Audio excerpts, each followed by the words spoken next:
Officer Bewley, report to staff training. Officer Bewley, report to staff training.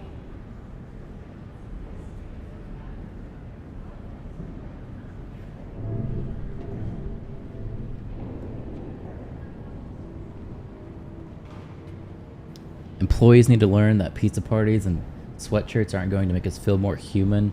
Just pay us what we're worth. You are my type of guy, man. You don't know how many times I have felt that way.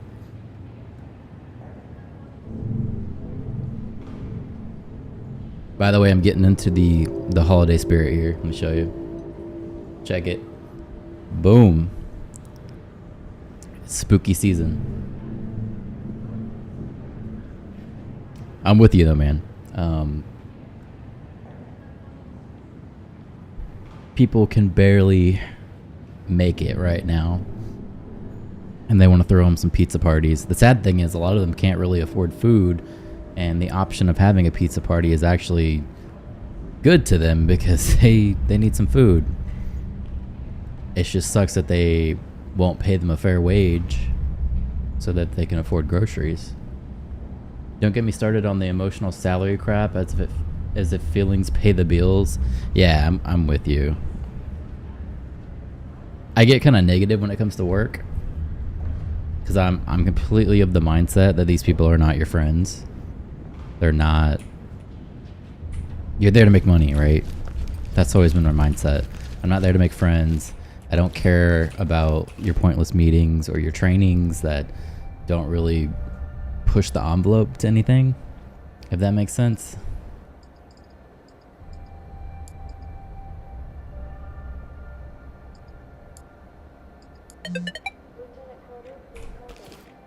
When I work at a job, I want to actually do things that matter, if that makes sense. If I'm actually putting work into something, I want it to be successful. And the flip side of that, I want them to pay me fairly. Obviously, I'm not going to take a job that's not paying me well. But, you know, if they're paying me well, I want to actually put my effort into the business. I want to make them money. The issue is the amount of BS that I've dealt with in the corporate world where at least, let's say 75%, maybe even 80% of the things that we had to do didn't actually make the company money. It was just fluff that came along from some good idea fairy that thought that this was going to benefit us somehow, and it never did.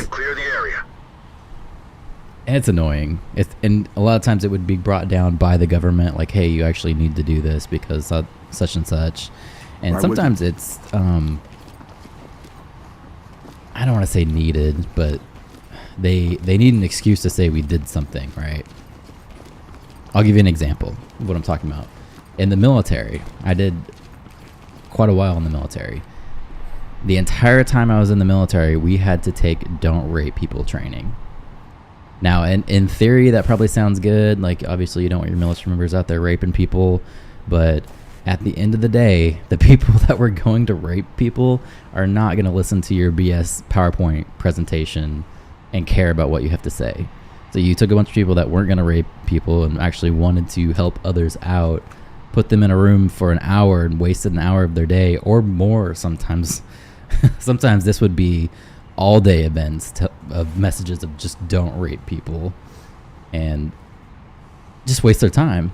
And at the end of the day, it didn't really help the military at all.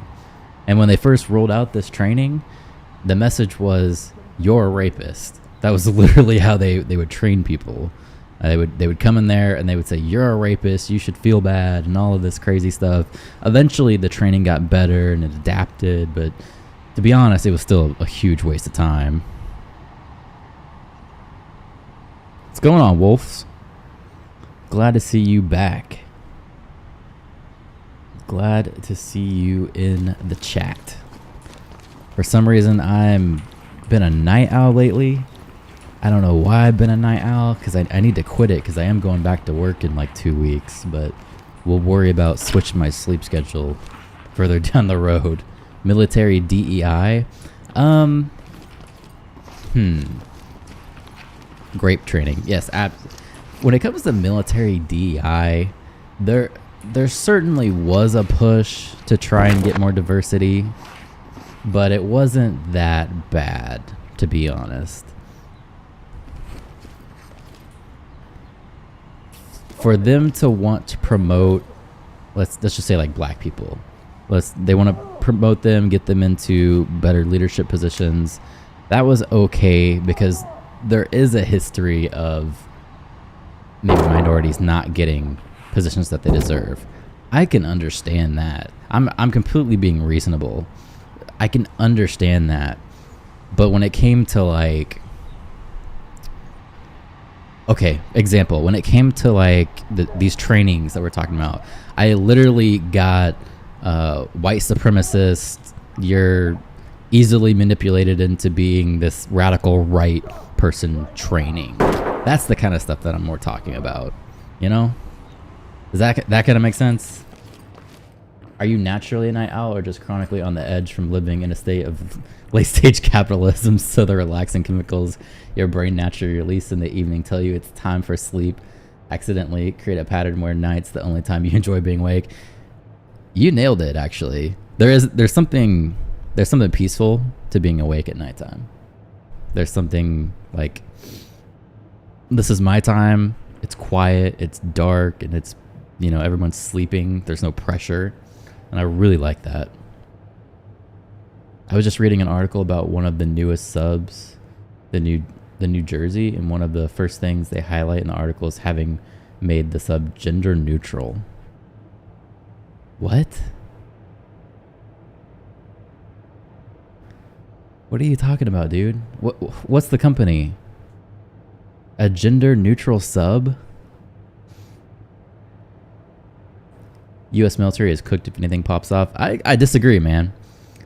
The actual people, the enlisted force, I worked with people who are just badasses, good at what they do. There's killers in the military. There is intelligence people in the military. There's, on my side, I was a computer guy, cybersecurity.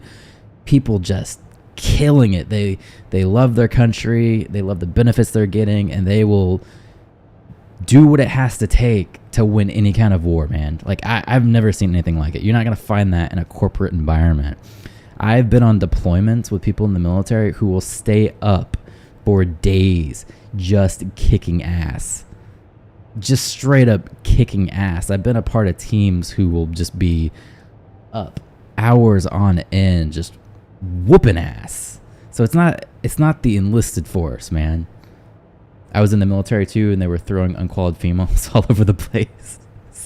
So I actually have a back injury because they sometimes you get selected for the honor guard. I don't know if you remember that from being in the military, but sometimes you'll be in your squadron and then they'll kind of push you over to the honor guard, which if you're not familiar with the honor guard is, the guys that like do the caskets. You see them walking with like the dead. You know, they do the gun ceremonies, the things like that. And during the training, you had to carry the caskets, you know, and so we were walking around this parking lot and they're filling the caskets up with sandbags each time you make a lap around the parking lot. And I'm on the corner, right? And there's two tiny girls on the other side. So I'm taking all the load, just the heaviest load from holding the casket because they were just small. They weren't that strong. And, you know, about the fifth lap around this parking lot that they're loading sandbags into the casket and we're carrying them in the Florida heat, mind you. My back just popped. Just pop. And I have an injury, like a bad back to this day from that incident. I wasn't discharged or anything from it, but, you know, I definitely got my fair share of physical therapy and all that from it. So when you talk about DEI training, I guess that's what you're saying. They could have, you know, I don't know, dispersed it better around the casket to handle the weight. We had bitches getting pregnant while on Westpac. I'm not familiar what Westpac is. I'm assuming some kind of deployment probably, which I don't know if I actually ran into any women getting pregnant to get out of their deployments. There's always rumors about that, but I don't know if I actually did run into anything like that. One retarded ass midget chick got on a train run on her on her in Hong Kong alley while she was blackout drunk. Yeah, see that's some what the Air Force calls sapper. I think you guys had the same thing in the Navy or some form of it. That's a good way to get a sapper report made. Ended up in the hospital.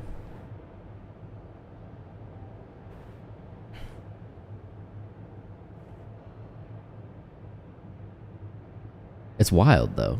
A military, like they literally take young people and they throw them into foreign countries and expect them to be normal. You know, like, here, go to Korea.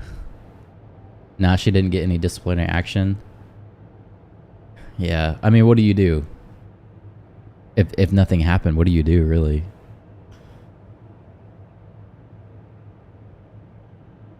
It's rough, man. It really is rough.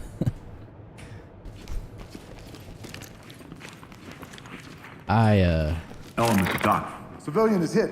It was definitely my time to get out of there. Copy that, entry team. Proceed with mission. If nothing happened. I mean, so say she goes out there and she's drinking. I'll get him ready. I guess I was looking at it from a different angle. I thought you were saying like she went out there and she was drinking, but she wanted to have a train ran on her. But I think what you're saying is she went out into Hong Kong alley and had someone assault her. Hurry and disable any remaining bombs. I think I was kind of missing that for the clarification.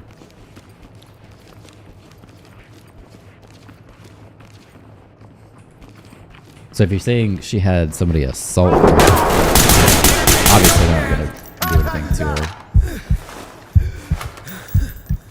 Jake, Archie, get the fuck over here! Assault isn't really accurate. So then she was doing it on purpose? Like she wanted to have a train ran on her? Timers approaching 0. Hurry, entry team. Talk. Shit. We got a civilian down. Talk to entry team. Roger, entry team. Notifying medical. As on purpose as one can be while drunk. Yeah, see that seems sketch.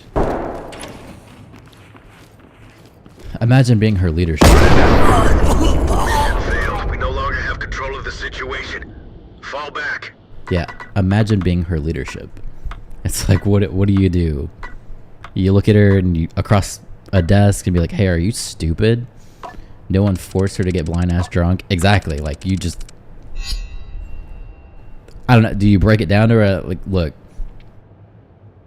as an NCO, like this is what I would have probably told them. Like, I can't be with you at all times. You have to take some personal responsibility. But the message, the PowerPoint briefs we're giving you, you can't victim blame, all of this, you know, yada yada. But you just have to be real. Like if say that was your troop, you have to be real. Like, what the fuck? You know, you got to protect yourself. No one's saying you can't go out and drink, but you don't want to go out and get blackout drunk in a foreign country where people are gonna assault you, you know? She literally had a room temp IQ, I'm pretty sure. I mean, then what do? You know? You give her paperwork for getting that drunk? Even though she's just been assaulted? You know? Like, what do? You know? It's not easy. This was back after 9/11. So they probably hadn't ramped up the rape training that much that at that point.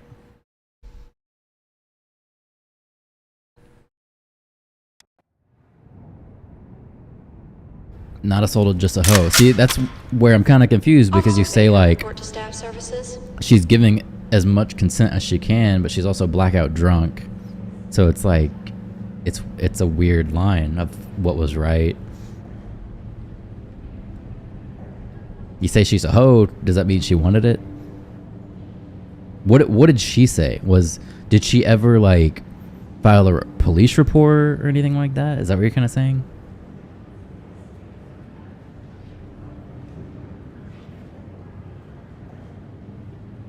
Because if she's saying somebody did something to her, that's where it's completely different. Somebody can be a hoe, and it's, you know, it's not illegal to be a hoe. If they want to be a hoe, what can you do? You know?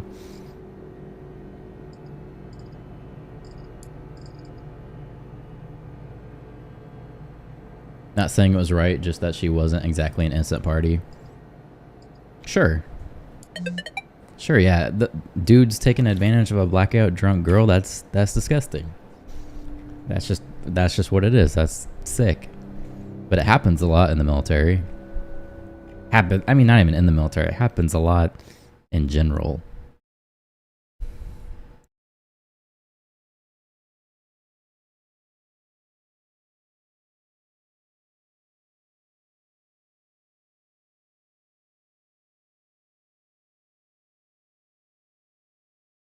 Obvious outcomes from doing stupid shit. Exactly. Yeah. Play stupid games, win stupid prizes, I guess. And that was the issue I had with the training, because there was a point in the training, it literally went from you're a man, you're a rapist, to okay, we understand that not all men are rapists, but we can't victim blame. And when they said that you couldn't victim blame, it was that you couldn't tell a woman that she needed to protect herself. They're basically saying a woman could go stand in a dark alley at 3 a.m. in the morning and it's not her fault that she got assaulted, which I agree, it's not her fault, but there is some element of responsibility to not do dumb shit, right? That makes sense. But you couldn't say that without getting in trouble. So we all just kind of listened to their dumb PowerPoint. Police, get down! Element to talk. Civilians down but breathing. Notify Thames. Let's see if we can calm it down first. Roger that. Medical assistance is standing by. Man, I suck at playing this game Entry team, tonight. stop violating your ROE. I don't know what's going on. I don't know if it's because I'm trying to talk to that chat and play, but Jesus, I am doing terrible. By victim blame, they mean anytime a woman gets herself into trouble by doing dumb shit, they are automatically a victim, which is BS. And that's the message they were sending. And you'd have some guys be like, okay, well, I don't know, what stupid scenario, like, I can't walk out in a crowded street and flash my money, right? I'm probably going to get mugged, right? That would be, if saying that's wrong, that would be their version of victim blaming. The same way they're saying, like, if a woman walks out and she's in like a short skirt and she gets blackout drunk and she's in a bad part of town, you can't blame her for that. That's victim blaming. And that's where the ideas were getting squirrely. It's like, okay, woman's been raped. Yeah, you don't want to blame her at that scenario. The damage is already done, you know.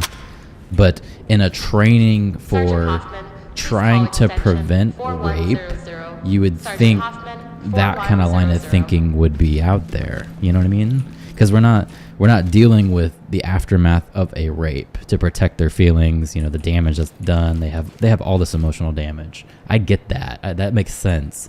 But if you're in a training to stop young people from getting raped, you should probably say, hey, don't hang out in dark alleys. You know what I mean? It's common sense. At least it is to me. If I had a daughter, I would tell her that. Hey, protect yourself. Be safe. Make sure you have friends around you. You know? All that stuff. That's not victim blaming. At least to me, it's not.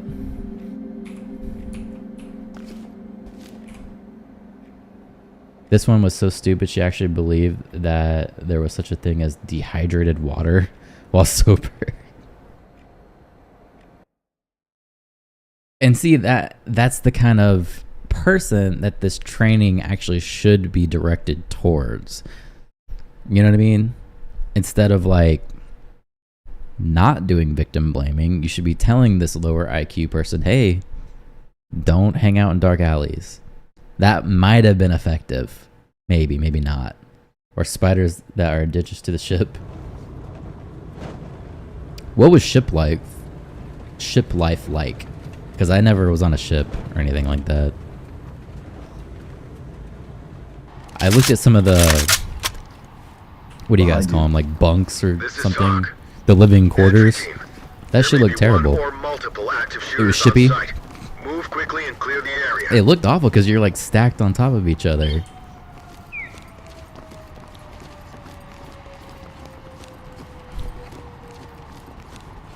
Yeah, it ain't great. And I'm be honest, like being in the Air Force, I had it pretty good. For the first 2 or 3 years, I was in what they call the dorms there. Entry team to talk. Army Wounded calls it a civilians stable barracks. and prep for evac. And I had a room to myself, but there was like a suite mate that I shared the bathroom with. And the building was kind of old, but it wasn't anything compared to like a Marines barracks that's covered in mold and all of this nastiness. So it wasn't that bad. And by the time you hit like E3, they're already giving you housing allowance. So it's not even like you have to deal with it for that long. And, you know, if they're giving you housing allowance, as long as you're not on a deployment, it's pretty much just like you're in a civilian job. Get down! I want to see hands! Turn around, don't get up. Turn around slowly. Yeah, Army and Marines got the worst housing. Team to talk. Yeah, man. Ready for transport. I've seen some things with Marine barracks, like, Roger, entry team. Great work. it's not Keep good. going. Hands up! Down on your knees! I'll get them ready. Turn around. Stay on the ground until this is over. Civilian trained. Civilian is good to go. Compliant. Good to go. Talk to entry team. Great work, entry team. Keep it up. So I was pretty fortunate there. I can't really complain. I can complain about my back though. As far as barracks or whatever, multi-person Roger, entry housing. team. EOD will move once the mission is completed. Proceed. Multi-person housing. Yeah, I mean, even in the Air Force, some of the barracks are what they call quads. Like you share, you have your own room, but you share like a common area and sometimes even a bathroom. It's kind of like Stay being down in and turn around. college, you know, Stay here. like a college campus in a way. Lead to talk. Civilian, ready for transport. This is talk. Great work, entry team. Move in and clear Keep it it. up. Moving in. Got one down. Put your hands up! Put your fucking hands up! Hands up! Come out and get down! Right. Moving into Turn hands. around slowly. Don't worry. Nothing. We're with the LSPD. Civilians And ready. good to go. Element to talk. Talk reporting. Transport. Copy. Suspect down! Man, he's taking fire from over there. I'm gonna move over there in a minute. I hear the bomb. The bomb's somewhere over Talk. there. Suspect is down, but breathing. Where is it? Oh, it's right Talk there. reporting. Okay. Roger that. Medical assistance These guys is are standing by. covering me.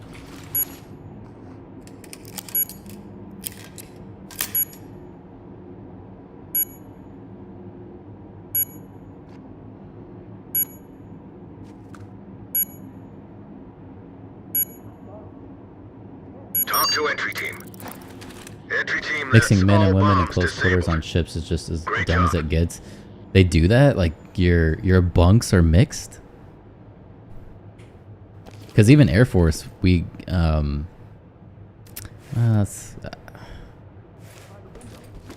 we didn't mix per se, but you wouldn't. Let's say you had a suite mate. Of course, that's going to be the same gender. You know. Don't leave me, man. But let's say like it's a big apartment building that you're sharing the suite mates with. There's going to be females and males mixed in together. It's not like they would get their entirely different building unless it was a deployment. On deployments, they would. No, that's not even true. Actually, even on deployments, they were still Coming into hand. pretty well mixed. Talk. We lost a civilian. Evidence Repeat. good to go. Civilian killed. Talk to element. Roger that, entry team. Tag them and keep moving. But I'd imagine they'd have like a female quarters on a ship, right? Stay on me. Got your six. Hands on your head, now!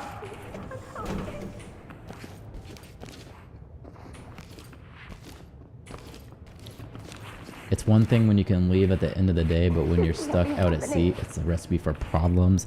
See, that's what I would be worried about. I am super introverted, and after a work day of dealing with people, I need to go and be in my own space. And looking at those bunks, you can't really get away from people, and I think that would drive me insane. I'd probably end up being grumpy, and it's just not for me.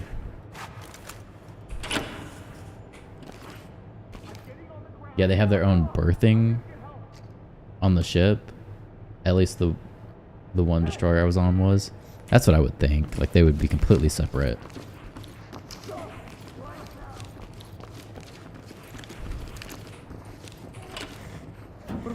Hands on your head! Move in, clear the room. Ready.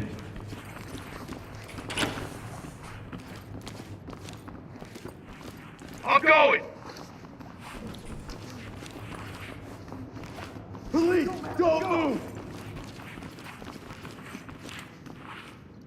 Yeah, you know that people get sick of each other fast when stuck together in close quarters. Yeah, man. Even on my deployments where you're really close to people, Talk to element. Civilian is good to go. people were getting mad. Notifying trailers. Like, you just get sick of each other. Like, because especially on one deployment I was on, we were living in tents for like 6 months, right? And these tents, it's, you know, I forget the number, but I want to say somewhere between like 20 to 40 people in a tent, and the tents weren't that big, so you got this little kind of space. What people do is they like hang up sheets to try and like get privacy in their tiny little section, but still you're talking to the same people every day, same shit. You're tired of it. You're in the desert. It fucking sucks. Like, everything about it. It's hot, it's cold, it's just terrible. Those coffin bunks aren't even remotely close to having any privacy. Yeah, that's what I'm saying. Like, when I looked at those bunks, I'm like, one, I'm not even a big dude, and it looked like I could barely fit in that. You know, I'm not tall or any of that, and even I would probably be cramped in there.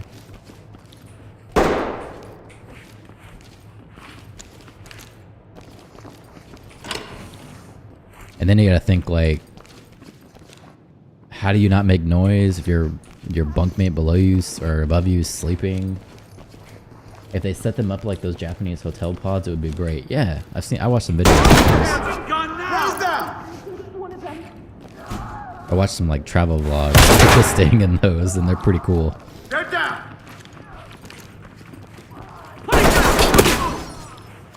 Down on your knees! Stay down and turn around. Let me go, asshole! I didn't do anything! Entry team to talk. Civilian is in custody, requesting escort. Talk to entry team. Jeez, have a panic attack over there. Alrighty.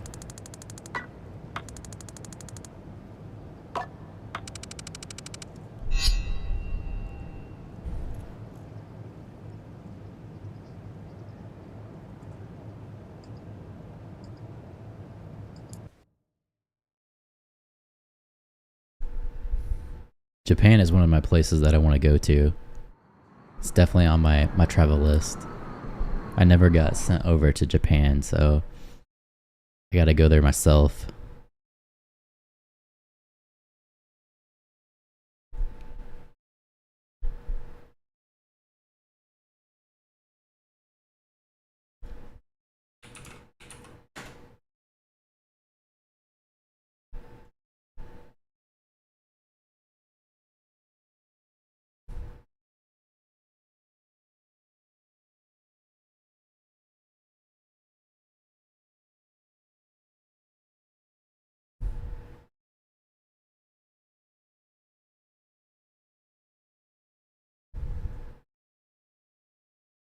Unfortunately, there's always some shitbags that are nasty as fuck and can't be dependent on to keep anything clean, including themselves, so that becomes the excuse for bunks to be extra basic.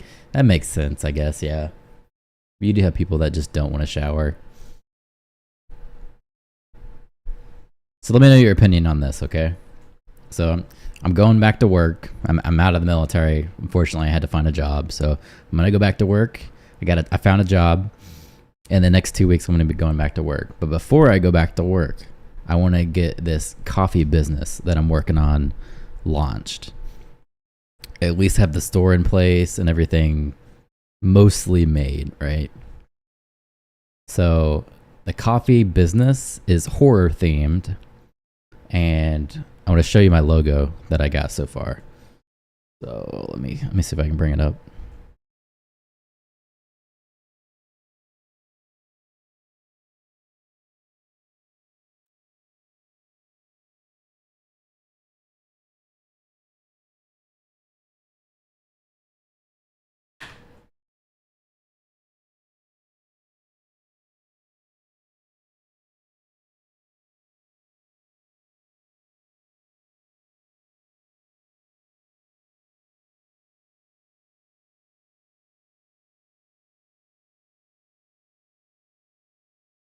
All right, here we go.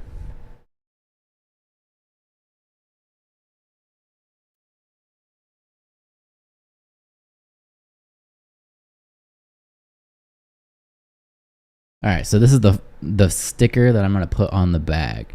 The bags that I'm getting are completely black. So this is going to be on the front of the bag. It's a horror themed coffee brand. Used to be that you could deal with it if you get my drift. Now the military is so candy ass they protect them from getting straightened out. Yeah, I was never allowed to smoke people ever. The only thing I could really do is give them paperwork, which honestly, paperwork didn't really do anything. For most people, they didn't want to get the paperwork, so it was enough of a threat. Or people were just generally good dudes and women that they didn't need any of that. So I can't really complain.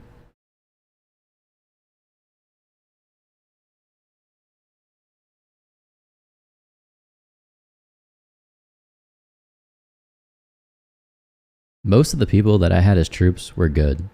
They were great. There's always certain life issues with them that you have to deal with, but most of them are really cool. Really good people.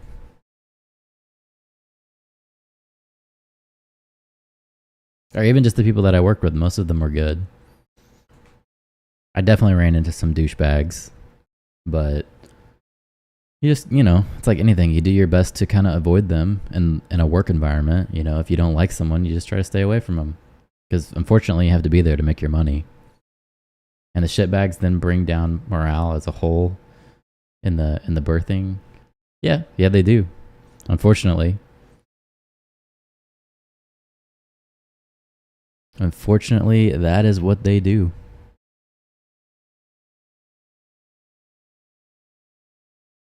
So let me know, what do you think of this logo that I made so far?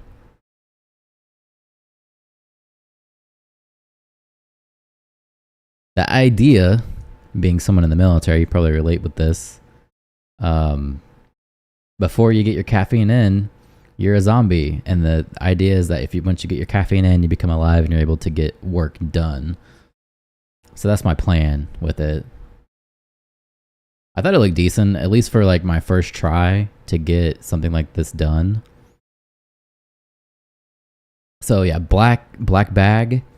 Put that logo on the front, and then I have one on the back too. I'll show it to you.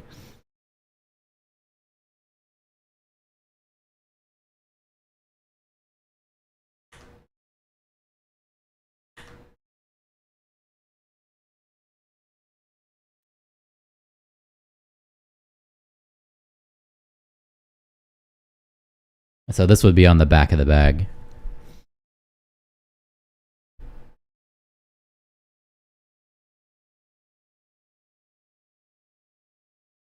Damn.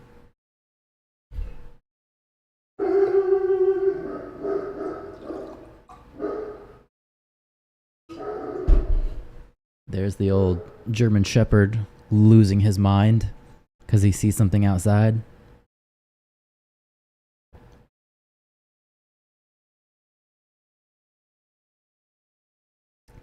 I mean, if someone can sell Gamer fart drink powder. I'm sure you can sell coffee with that label. That's what I'm hoping for. There's so many like shady sponsors that you could take. Especially like I have a finance YouTube channel. When you think of like the finance space, look at like FTX that people were taking sponsors from them, or Celsius Network, all those crazy companies. Even there's a guy called Cram Stefan. I don't know if you're familiar with him in the finance space. He just took a sponsor from a bank, Yada Bank, and they completely went over. So he told all of his fans, hey, put your money in this bank, and the bank went under, I guess. So there's so many sketchy things out there that people pimp to their audience. So I'm like, all right, well, if I can just have a product of my own and not have to deal with any of that and trying to vet all these people, I think this is the way to go. Plus, it's something that I love. I love coffee, right? Who doesn't love coffee?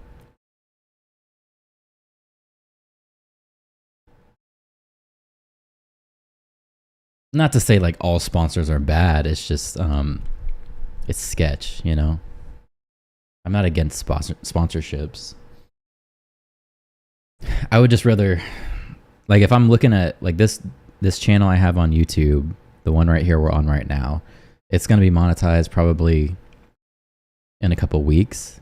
So if they're going to give me any money from it, from like AdSense and ad revenue, it's going to be very small because I don't get a lot of views. But if I'm going to get something, why not put it back into a company? That seems smart to me, right?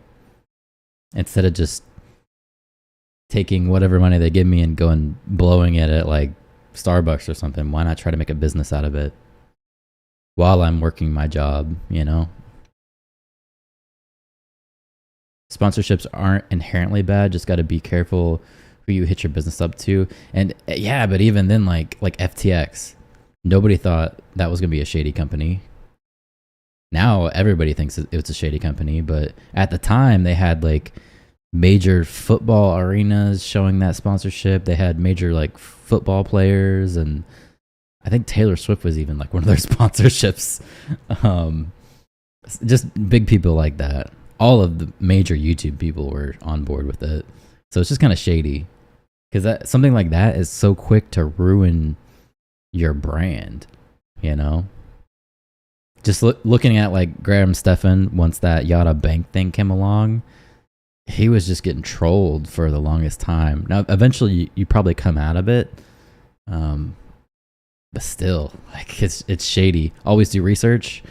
Yeah, even trying to do the research though, like you don't know, and in some cases, like the Yada Bank, I don't remember quite what happened with it, but it was a legit bank, and then he took the sponsorship.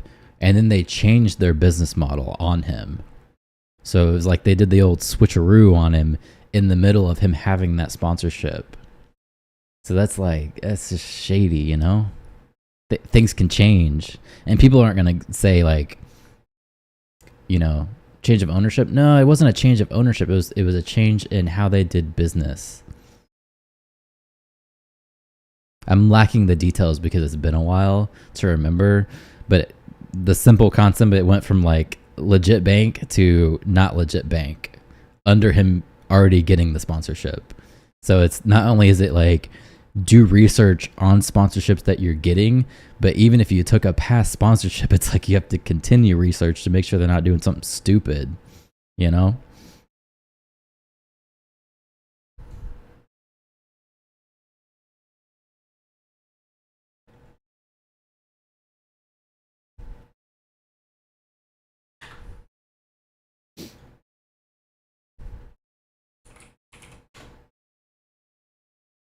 And who knows, like this coffee brand could flop for me. It could be a complete waste of money. But if I'm going to get some AdSense revenue that at least kind of prop it up a little bit, it should be okay.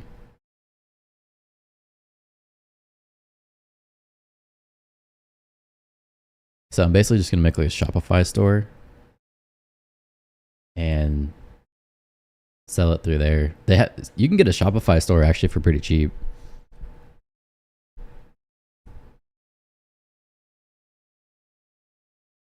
I haven't really worked the layout yet, but it's pretty much like, I'll have like the coffee here, take a picture of the bag and stuff, put my logo there, and then, some kind of image here, maybe description or something down here.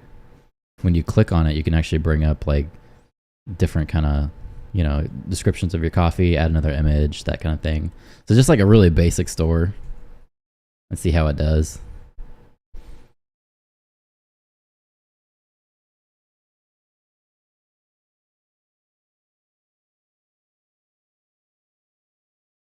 Keep your friends close, keep your enemies closer. Never take your eyes off the business partner. Yeah, that's what I learned from Blade as a kid. I don't know if you remember Blade, but that was a big quote in that movie. Wesley Snipes was my hero when I was a young kid. As Blade, at least. I think the dude went to jail for tax evasion or something. He wasn't paying his taxes. He went to jail for a while. But in Blade, he was cool as fuck. I'll tell you that. Slaying all those vampires. I'll never forget the scene where they're in the nightclub and that they turn the sprinklers on and it's just blood spraying down. Man, that's one of my favorite childhood movies.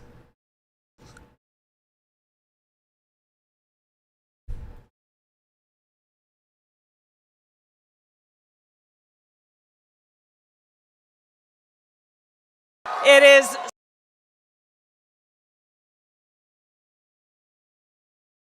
Taxes are theft. I won't hold it against them. I mean, I won't either, but the IRS will, and they will lock you in a cage real quick like.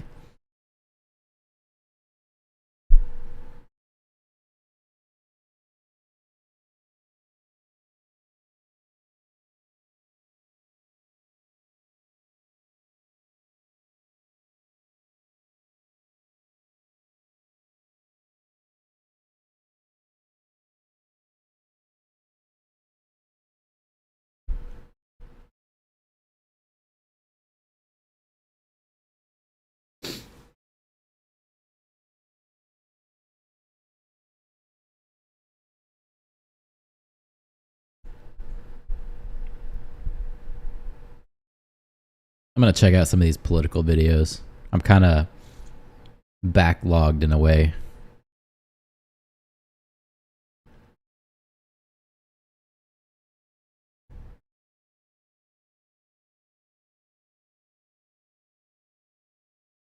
All right, so here is Tulsi Gabbard. She has a video out called "I'm proud to endorse Donald Trump for president." So I figure what she's going to say. This is after the debate, so I kind of want to hear what her follow-up's going to be.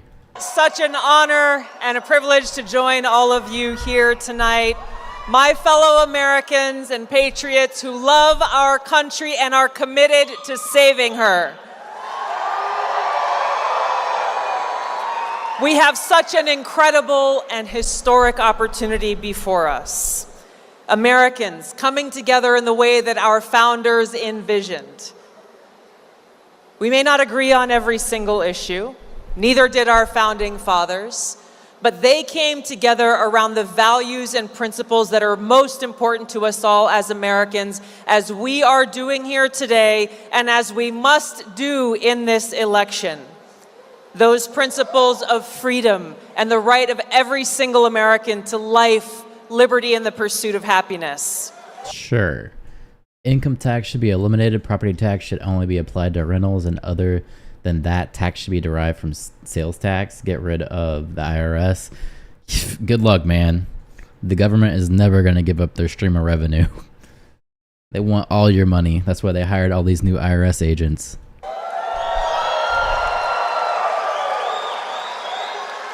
You know, I joined the Democratic Party over 20 years ago.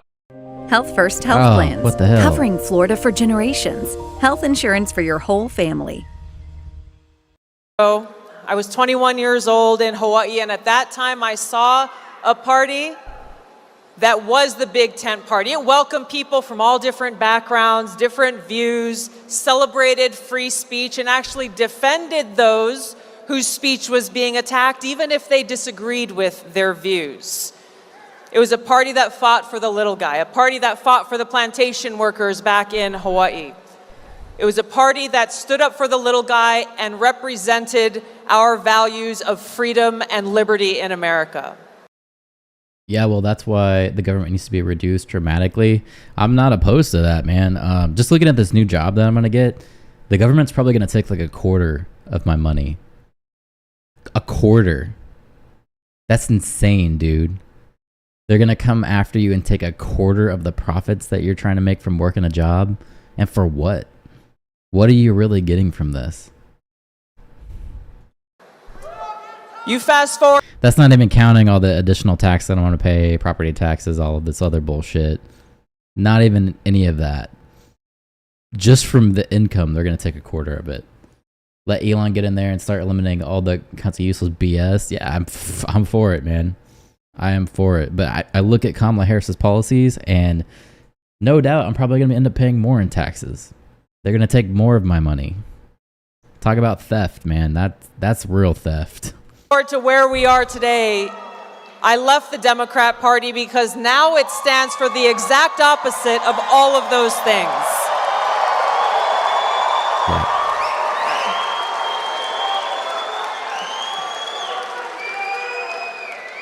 The issue I have with that is that, from what I've seen, the government is not a good manager of wealth.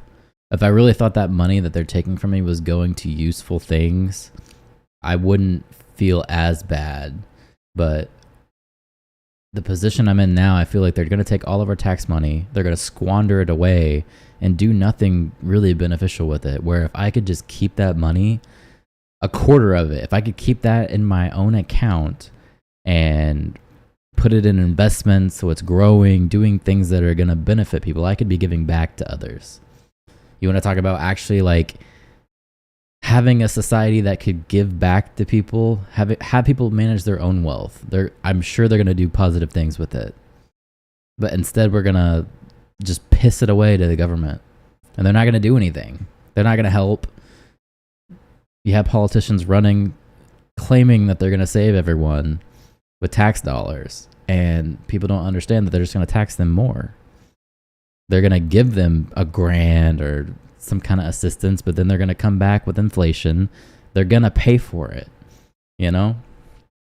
And I don't know. To me, it really kills me that you have to give this money to the government for them to squander it, where I could keep it and I could help people. You know what I mean? Like, I know I could grow the money and actually help people.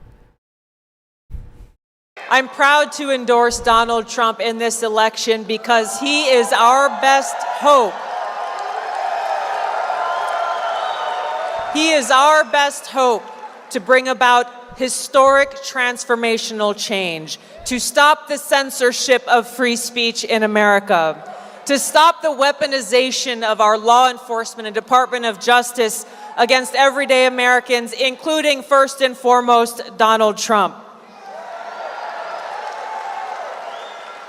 I never would have imagined as an American and as a soldier that we would live in a country in my lifetime where we would feel like we have to self-censor what we say, that we couldn't criticize our own government for fear of them labeling us as a domestic terrorist. But this is the country that we live in. The very next day after I did an interview with Laura Ingraham on Fox News, and I talked about how dangerous Kamala Harris would be as our president and commander-in-chief, I was added to a secret domestic terror watch list called Quiet Skies.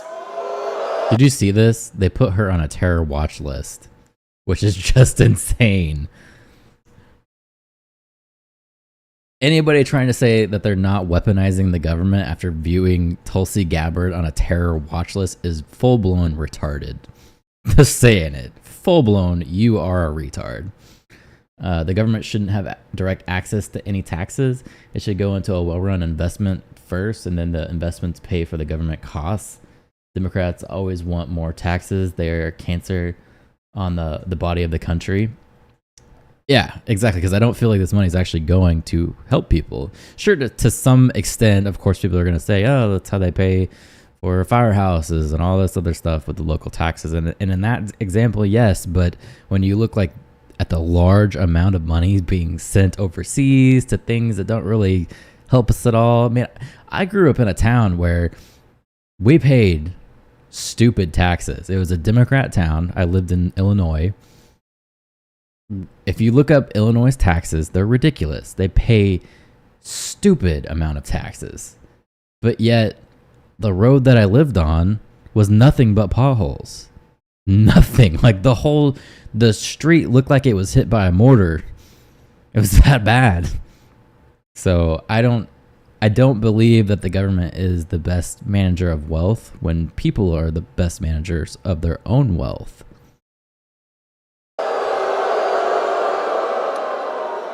Shortly after, an FBI agent named Steve Friend blew the whistle on how the FBI agents were being used essentially as the Democrats' police force to go after their political opponents. They basically took away his job, doxed him, exposed his medical records publicly. I spoke with him today, and he is unemployed and unemployable because of what the FBI did to him. We are just two of many who are experiencing the political retaliation under the Harris-Biden administration. In America, we cannot allow that to stand. We are closer to the brink of World War III and nuclear war today than we ever have been before. I'm stuck in California, bro. I get it. The cost of basic necessities here has skyrocketed since Biden took office. I used to live in California, and I can tell you the policies that they were trying to do there do not work. The location I was living in Hollywood and anywhere around Hollywood is dangerous. It's very dangerous. There's drugs everywhere. There's people in the streets just shooting up. It's awful. It really is. And it's funny because you'll see the tourists go to Hollywood and they're thinking, oh, this is going to be this magical experience. I'm going to see the boulevard, and I'm going to look at the stars and all this stuff.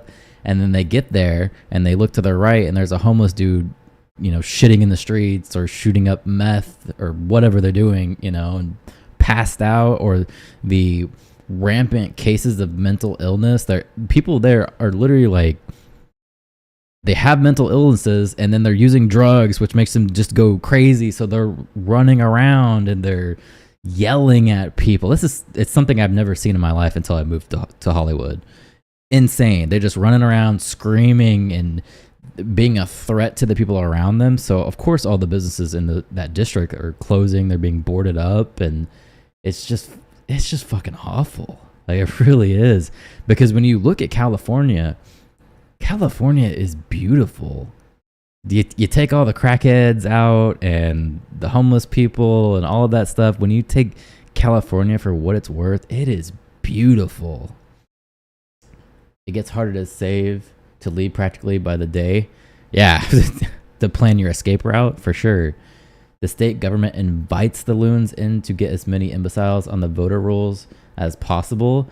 Some of these people that I'm seeing, though, like, they're not even stable enough to vote, Lets them pass any ridiculous BS bills easily. That makes sense.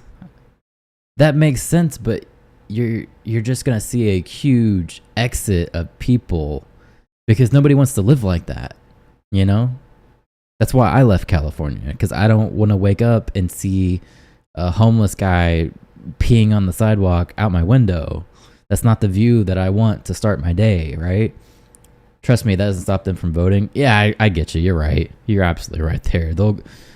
They'll hear something about how they're going to get money in one way or another, and then they're going to go down there and vote Democrat. Totally with you on that. I get it. But people that are there and actually have money, you think they would be fleeing. And a lot of them, from what I saw a few years ago, are fleeing. But you'd think the businesses would be fleeing. And then actually, when I think about it, the businesses are boarding up, so they are fleeing. So what is going to be left there, The Democrats will go out and ballot harvest from them if they really need to. And okay, say they get what they want. They have all these influx of weird people voting for them, all their policies. Businesses are not going to stay there and be around those people.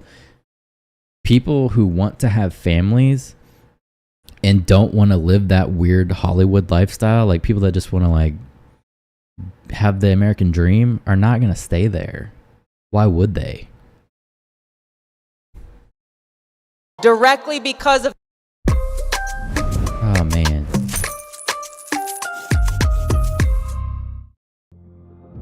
There's that moment in work when there's too many tools and the spark fades. The Harris-Biden administration's foreign policy. I've spoken with President Trump about this and heard and felt his commitment to walk us back from the brink and do all that he can to make it so that we don't have to live in fear of a nuclear Armageddon. That's why red states are pushing the anti-abortion laws that wards off the liberal voters from moving in. That makes sense. That actually makes sense. It's the counter to the blue states' anti-gun laws. Yeah, that totally makes sense now that you mention it. Which is sad because now you're going to have women that might actually need that medical care not be able to get it. But they think they're doing it for the overall good of the state. That's sad. It's fucked up, man.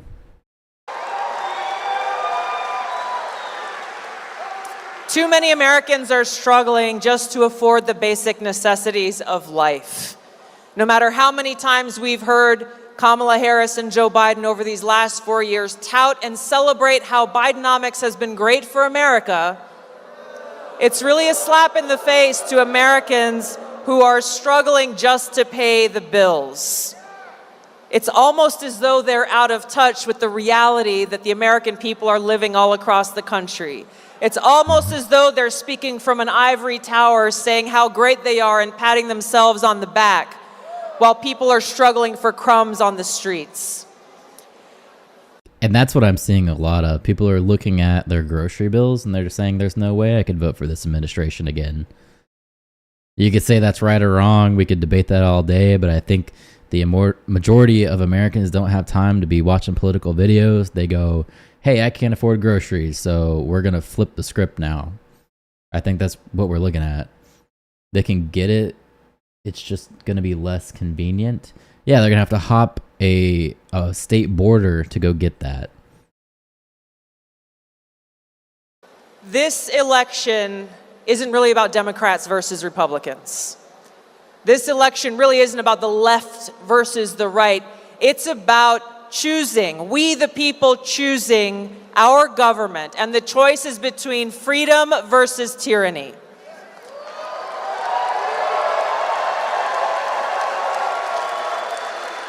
The choice is between our ability to live and thrive in a peaceful and prosperous society, or to live in a constant state of war and economic hardship. Our founding fathers said that our government only exists with the consent of the governed.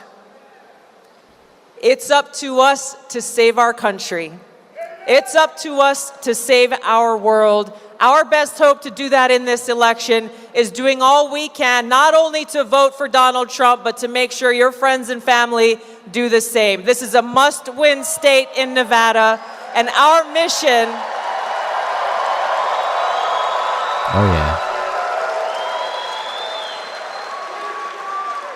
We have a no-fail mission before us, every single one of us as Americans who cherish peace and freedom and who love our country, to save our country, and we do this on November 5th. Thank you all so much for your support and for all that you're doing. Aloha. Thank you. What do you think? I hope that you're right and there's enough people voting on the economy to tilt it away from the Democrats. We are practically living a idiocracy now. I don't know, man. I look at these polls and they're still leading with Kamala. They're still, I mean, especially after the debate. The debate didn't really help Trump at all. But she's still got a huge lead. I'll pull up the polls. I haven't looked at them today. Let's see what they are now. Think of Kamala. You bodied her only a couple of years ago. What do you think of her? The same thing that I thought of her back then is she... and this was what I warned people against in 2019, is she is incapable and unfit to be president and commander in chief. she would be very dangerous in that position, not only because she will be easily manipulated and controlled by those unelected powers that be that we talked about, but also, as we discussed, would immediately feel like she needs to exert and show strength, and that would come at an incredibly high cost to our men and women, my brothers and sisters in uniform, to our country, and quite frankly, to the world. Can't take the MSN polls seriously. ABC, MSNBC are all biased. Yeah, so what I've been doing is I pull up the national polls. Here, I'll bring them up here. So here's the national polls. They take an aggregate of all of the polls to try and bring them together. And most of them are still saying that Harris is in the lead. So as of the 14th, which was yesterday, not that long ago, considering it's like 12 a.m. for me doing this video. So they're still showing that Harris is 48%, while Trump is only 45.4%. So he's still losing by these polls. He was never actually winning in any of these polls, but you can see like there's a bunch of different one here. So they've got like Yahoo News, data progress. Let's see if any of these are maybe right-leaning. Here we go. This RMG, that's our right-leaning poll, right? And it's still showing that Trump is 47% and Harris is 51%. So even that's still kind of like showing he's not doing good in these polls. Now you could say of like all of this is BS, and probably is to some extent, but this is just what the numbers that we have right now to work with. Aggregate of which individual polls, so it breaks them down here. There's a bunch of different ones, and some of these dates are off. Like this one was last updated September 11th, considering it's the 15th now. That one's a little bit behind, but still it's a good piece to look at, I guess. Routers is useless. Let's see the polls being used. So here's the polls. YouGov. I think my point here is more that literally every one of these polls, if you look over toward the right, is showing Harris. Actually, no, there's two here. So Atlas Intel is showing Trump in the lead. I have no idea who these guys are. Apparently it's this company. Whoever they are.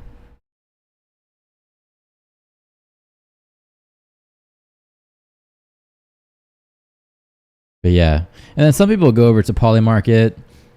I kind of have my questions about this because Polymarket is it's a crypto betting platform. So I don't know if you can really get a poll on America from a crypto betting site.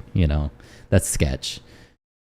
The older polls are polluting the results. Possibly, you could say that. But even then, not a lot of them are showing Trump in the lead. It was just those two that I could find.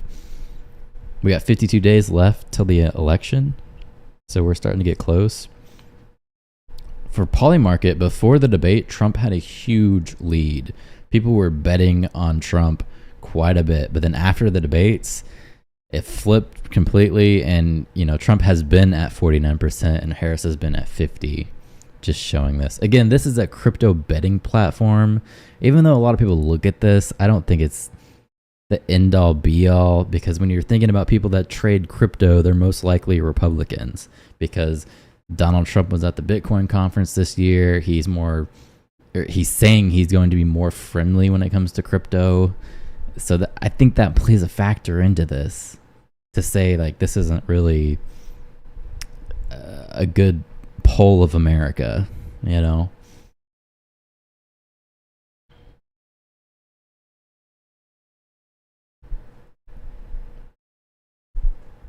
Yeah. Anywho. Especially given the situation that we're facing today, where we're on the brink of war with Russia and China, Iran, North Korea, just to name a few. Oh, and also, by the way, we are closer to the brink of nuclear war now than ever before, certainly in our lifetimes. And so in any one of these examples, it takes one spark for any one of these situations to quite literally blow up. She has demonstrated through her time as vice president, through her time as U.S. senator, through her time as the attorney general of California, district attorney of San Francisco, in every opportunity, every position that she held, where she had the opportunity to put the interests of the people she was supposed to be serving first, she put her own political interests first, and clearly does not believe in the Constitution and fundamental freedoms. So she's not alone in this, obviously. And we as voters should not allow the political, like, food fight that's going to go on to get in the way of actually knowing the facts of her record and her failed record, and how dangerous she would be in that position. Building your online. I really like Tulsi. I'm a big fan of her. I think she's genuine.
There we go.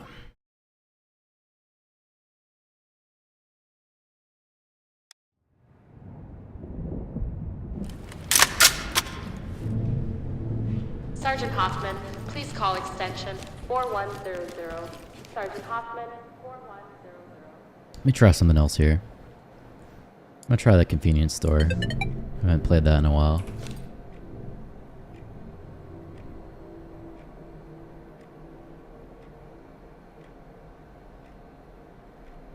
So the way I play this, I only give myself one magazine, and then I have to switch to the pistol.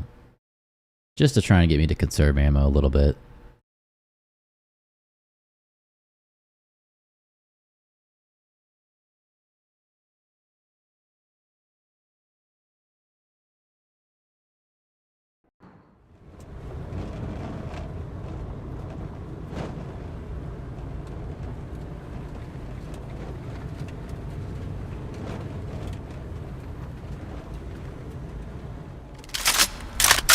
On your 6.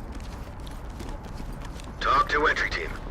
Suspects have a foothold in this area. Talk. And they're Civilian refusing to incapacitated. cooperate. Entry team, you are cleared to proceed with the mission.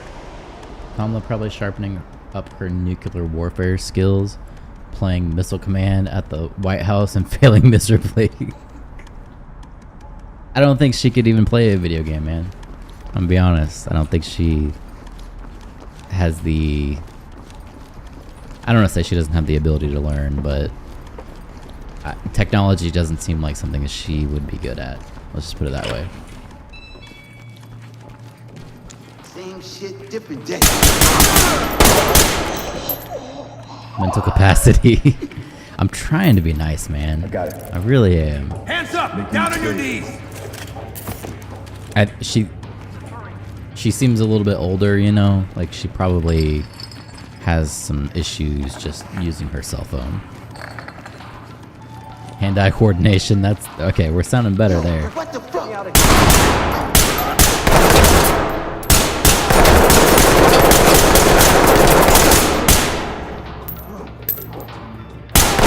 What the hell?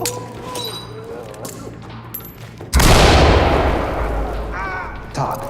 One suspect down. Breathing. Talk reporting. Gonna pack it up. Roger that. Moving into Medical You assistance. got that mouth coordination. Come on, I'm not gonna dude. leave you. Yeah, they say she was, Civilian ready for transport. she made a career off of... Quiet. What was that dude's name? Willie, I think his name Notifying was. trailers. Restraining. Suspect is ready. Go.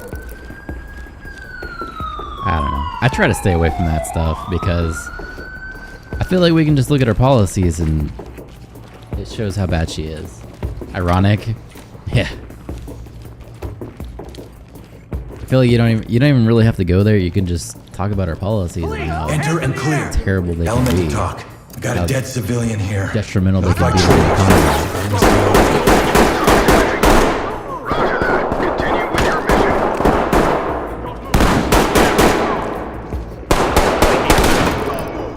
Contact is down. Cuff him. Over here! I'll get him ready. Turn around. Keep your hands up. Secured. I'm not a criminal! Damn, they got the Lead the dog. talk. Civilian cuffed and prepped for evac. Not the This is dog. Talk. Great work, entry team. Keep it up. Suspect cuffed and secure. Suspect in custody. Ready for transport. Talk reporting. Roger, entry team. Great work. Keep going. Holy shit, was that person purple? Real spit, man. I got a drug problem. I think it was the light hitting them. And there's like a, yeah, this like neon light. And maybe the graphics isn't as good. Someone's coming to pick me up, Yeah, right? maybe they're kind of purple. Kind of, a little bit. Yeah, they got a little tint to them. That's for sure. It's hard shit out there, man. Just look at the road.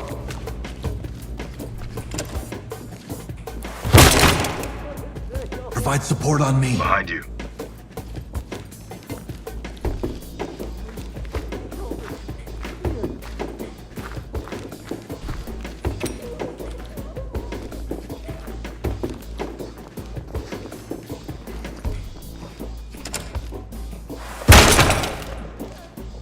We came from that way. Let's see what's over here.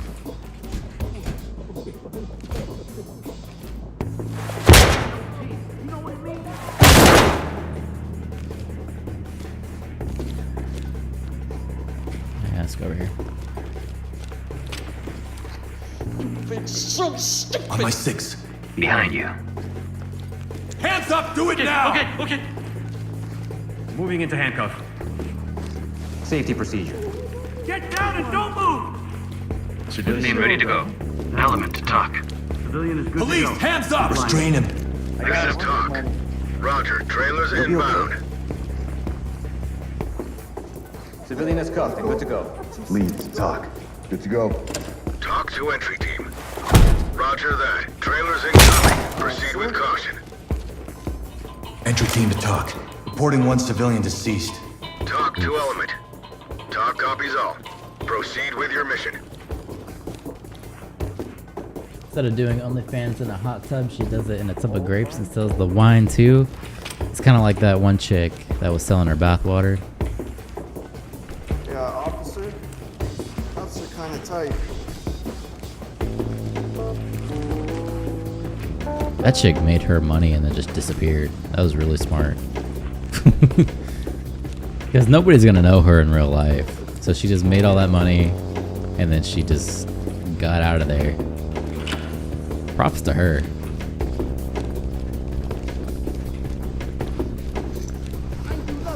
I was just out here getting gas. What have I done?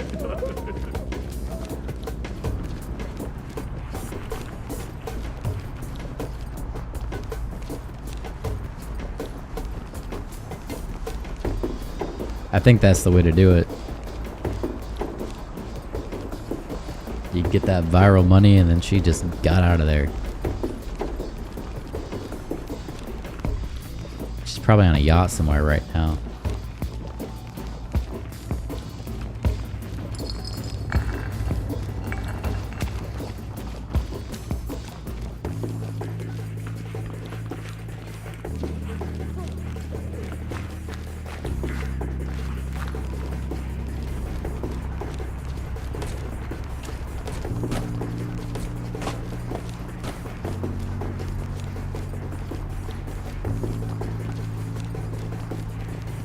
Makeup and exaggerated facial expressions to hide what they look like normally.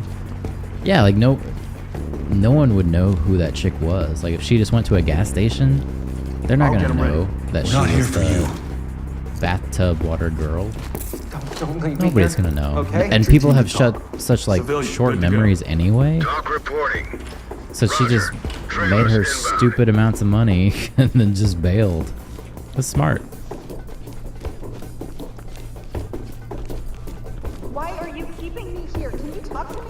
Yeah, I'm not hating on her at all. It's good for her.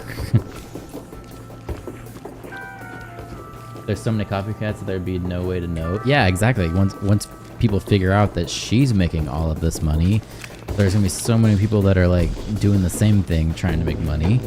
So they're not gonna know who the original was.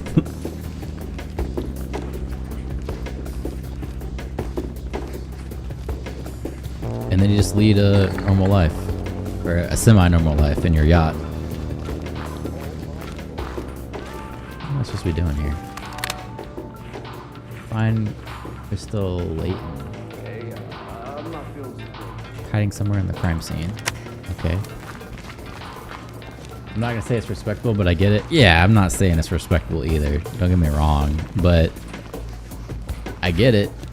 You know, I get it for sure. She now has to not work a day in her life, you know. And all she did was sell bathwater. It was something that she was probably gonna do anyway. Easy money, it's hard to pass up. It's bathwater. It's literally like someone gave her a money printer. I would say it's more questionable the dudes who are actually buying the bathwater than her actually selling the bathwater. That's the real weirdos.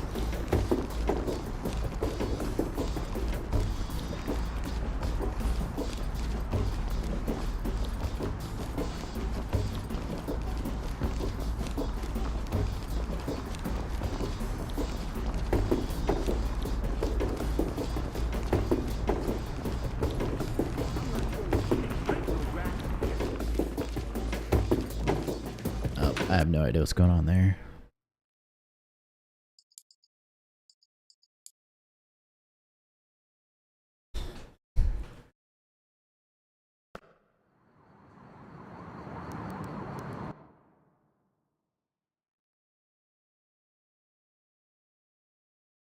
It's kind of like when you look at Twitch.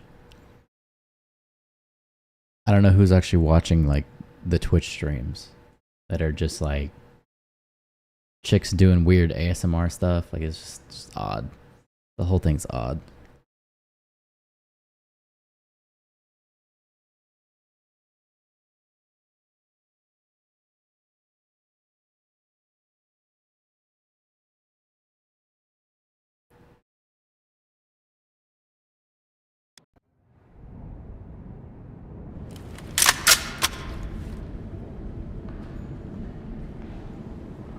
Can't blame guys like the one MMA dude that got a bunch of girls and have them all work under him.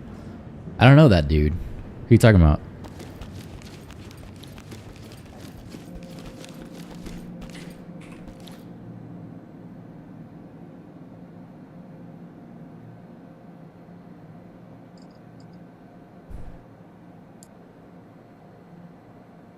I haven't heard of that one. Unless you're talking about Andrew Tate. Oh yeah, Tate, yeah. Yeah, they're nailing that guy.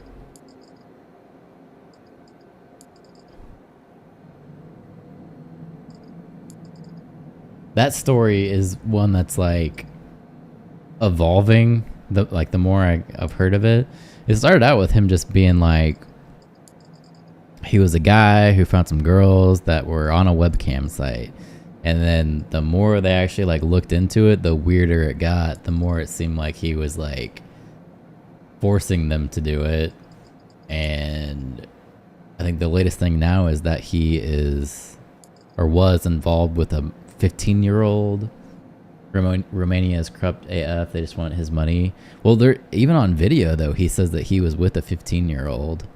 That's where things are kind of like, eh. And I guess she was 17, and the court records are saying this. She was 17 when she was doing the modeling, so she wasn't even like legal to be doing it at the time. And that's probably how they're gonna nail him.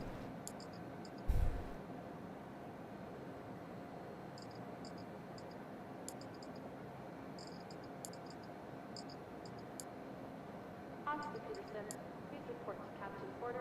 Officer Peterson, report to Captain Porter.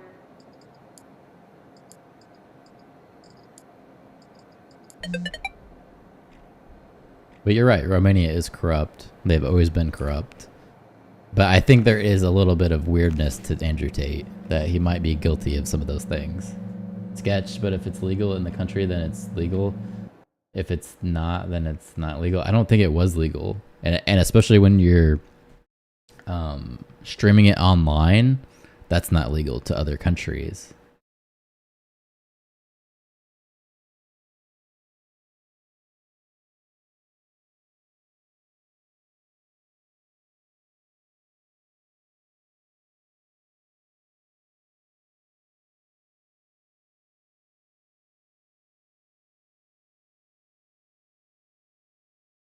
I know he's lost a lot of his fans recently because the news of what's going on doesn't look good for him.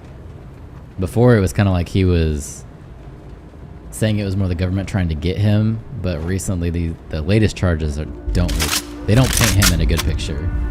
I think that country she came from it wasn't legal. But Suspects have a foothold in this area and they're refusing to cooperate. Behind you. Entry team, So it's you're cleared to convoluted. proceed with the mission. Yeah, maybe. I don't know. I'm not really an expert on the Tate fiasco going on. I've watched a few videos of it because it is kind of interesting. Especially when they said like his fans were turning on him. That's when I kind of got more interested. Entry team to talk. Collecting evidence. Holy fuck. 13 Park are being advised to stay indoors while the LSPD.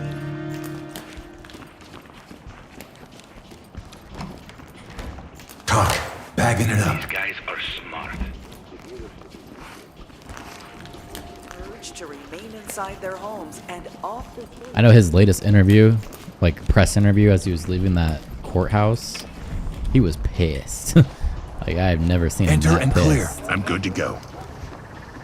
Globalists hate him because he calls out their shit, so they go after him. Oh, yeah, he definitely does.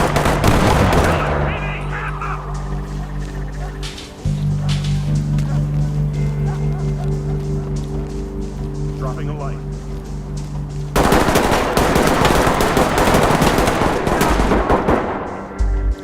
Huh? Hands on your head, move! Get light. Turn around and stay still. This is protocol. I haven't done anything wrong! Talk. We have a civilian in custody and ready for transport. Talk to entry team. Hey, Get down, I want to see hands! Buying trailers. Turn around, keep your hands up. Hands up, do it now! Ow! My arms don't bend that way, Entry asshole. team to talk. Civilian cuffed and ready for trailers. Talk reporting. Roger, trailers inbound. Oh yeah, I get that. But it's still weird when he's like bragging about being with 15-year-olds. You could say maybe it's because I'm from America, where liberal countries tend to have lower age of consent. Yeah, sure, but for me it's weird. Like 15 is weird. Again, probably because I'm from America. You know.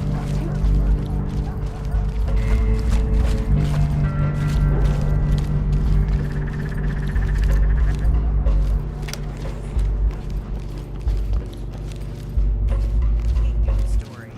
Members of the public are being urged to remain inside their homes and off the streets in and around the area of Oak Street and 213 Park. The LSPD have advised that they are dealing with the situation. Stay on me. And request that all members of the public remain. Restraint. Drop it!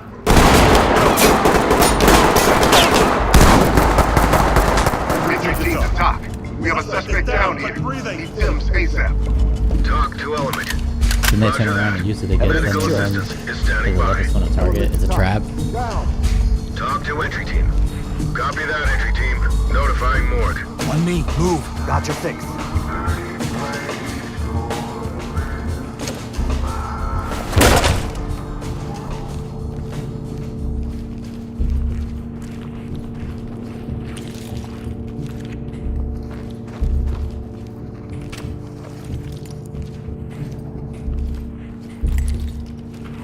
I don't know. I'm kind of waiting to see what his latest response. He might have already responded already. I just haven't watched it just to see like what he's saying about his latest charges outside of that one blow up with the media. They won't go after the pedos that vote for them though. Yeah, I'll listen to Police down on the ground. See what his defense is for all of the craziness. Enter the room and clear.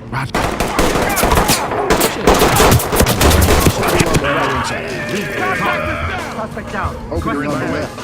Talk to entry team.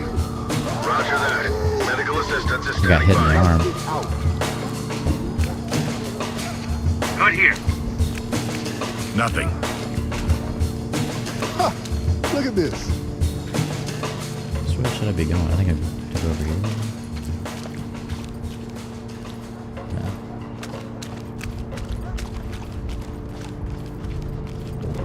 Fall in.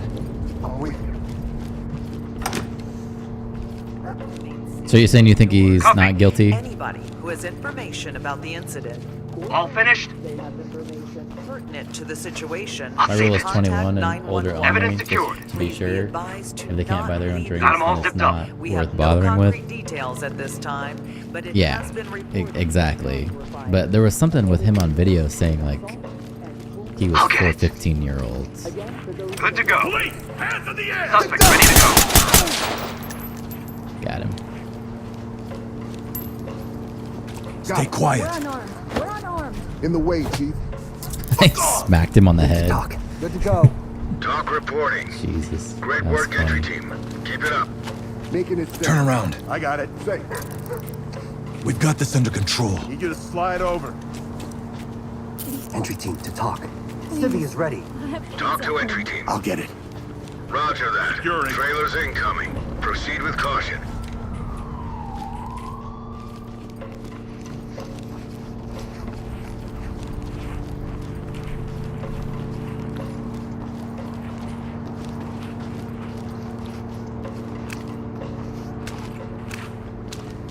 Let's see. Haven't gone here yet.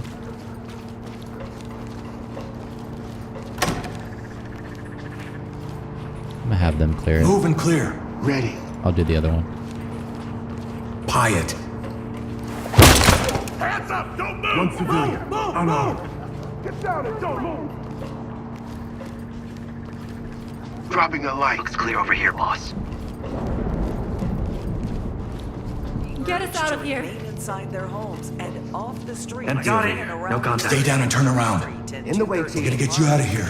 Now, I'm not saying he's innocent or guilty, just saying that they can't just leave wouldn't be people going like after him this. if he wasn't anti-globalist, was going with the immunization program. I think there's something weird to it, where he's done some things, you know? I don't think it's just necessarily like people are going after him. There could be a little bit of that, for sure, where he's pissed off the government. But I do think he's done something. And again, I'm not an expert on this case to really like give you details of what I think he's done.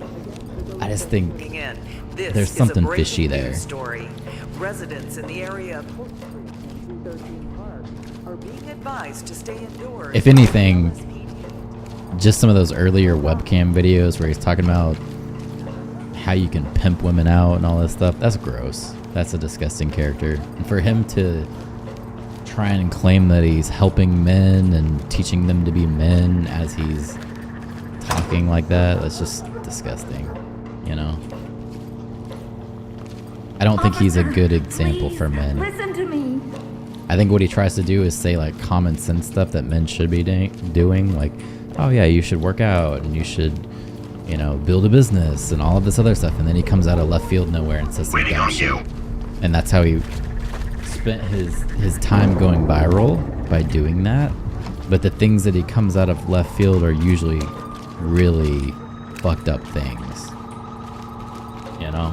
I think that's his thing, is to say normal things for a while and then start saying some fucked up shit, usually about women.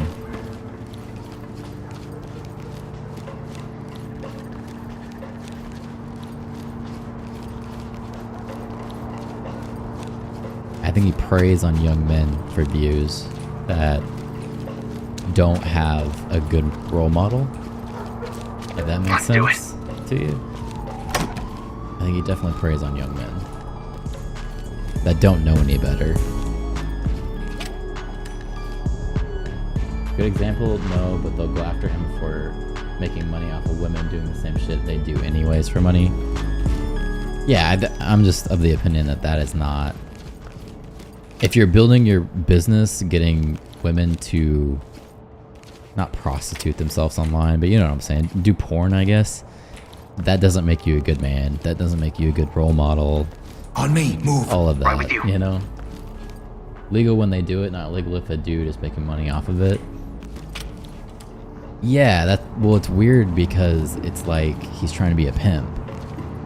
If a woman decides, hey, I'm gonna load up my webcam and I'm gonna do whatever, that's a decision that she's making. But if you're having like a dude kind of press it into it, that's where it's weird. Down. This is Talk. Affirmative, entry team. It's a double standard that I take issue with, because it's her decision to do that. If he was doing it for himself, like if he was on cam doing that, that would be the equivalent decision. But for him to like seek out women to do it that are most likely not the most stable or young, and prey on their vulnerabilities, and then run a course to teach men to do the same thing, that's where it's fucked up. And then to turn around and say that he's teaching young men morals. Now, after that, I think he became a Muslim, but he still doesn't feel ashamed of the things that he did. Fall in behind me. You got a point. Damn, got me. Objectives failed. This one's a wash. He got me.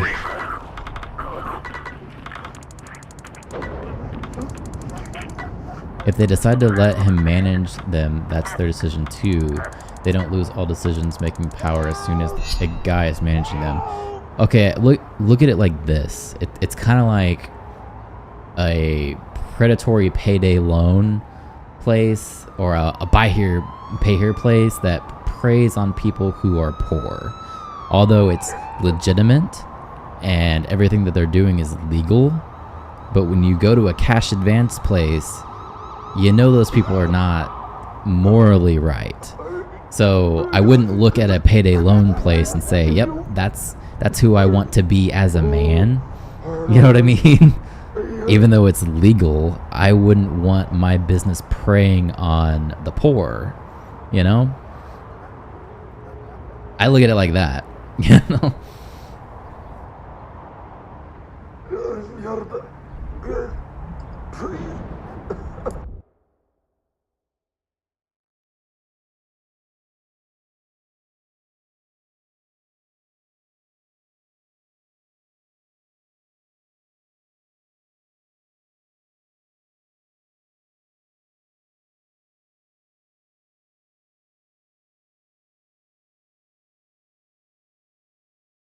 You're assuming that it's predatory because it's the narrative that has been built around it. Does it have to be predatory? Yeah, I think it's the narrative that Tate himself has kind of spread about it. He talks about having bitches and the things that he does, and they need to do all this stuff for him and all that. Or is that just the assumption? I think it's Officer Foster, please I think report to it's staff pretty training. clear that he wanted to present himself as this like pimp, right? And that in itself is predatory. When you are talking to 15-year-olds, that's predatory. Even when the lady started being on camera, she was 17. To me, that's predatory. A 17-year-old isn't an adult to me. So a woman doing OnlyFans on their own isn't predatory, but a guy managing, yes. When a guy seeks out a 17-year-old, someone who's not even legal to do OnlyFans, and has them on camera, then yes. No, it's not a double standard because they're not legal. They're not legal at all. And that the fact is he had a 17-year-old on his cam model site that he knew. He met her when she was 15. That's where it's weird.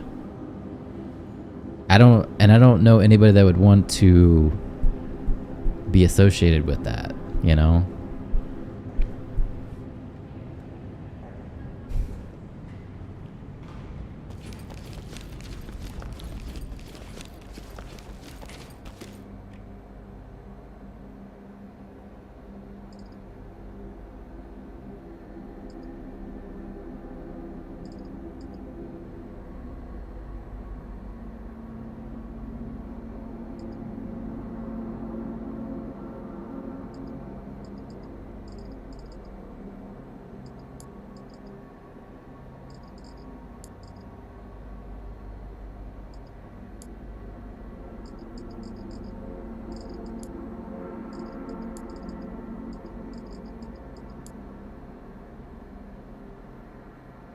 Officer Martinez, call 4342. Officer Martinez, 4342.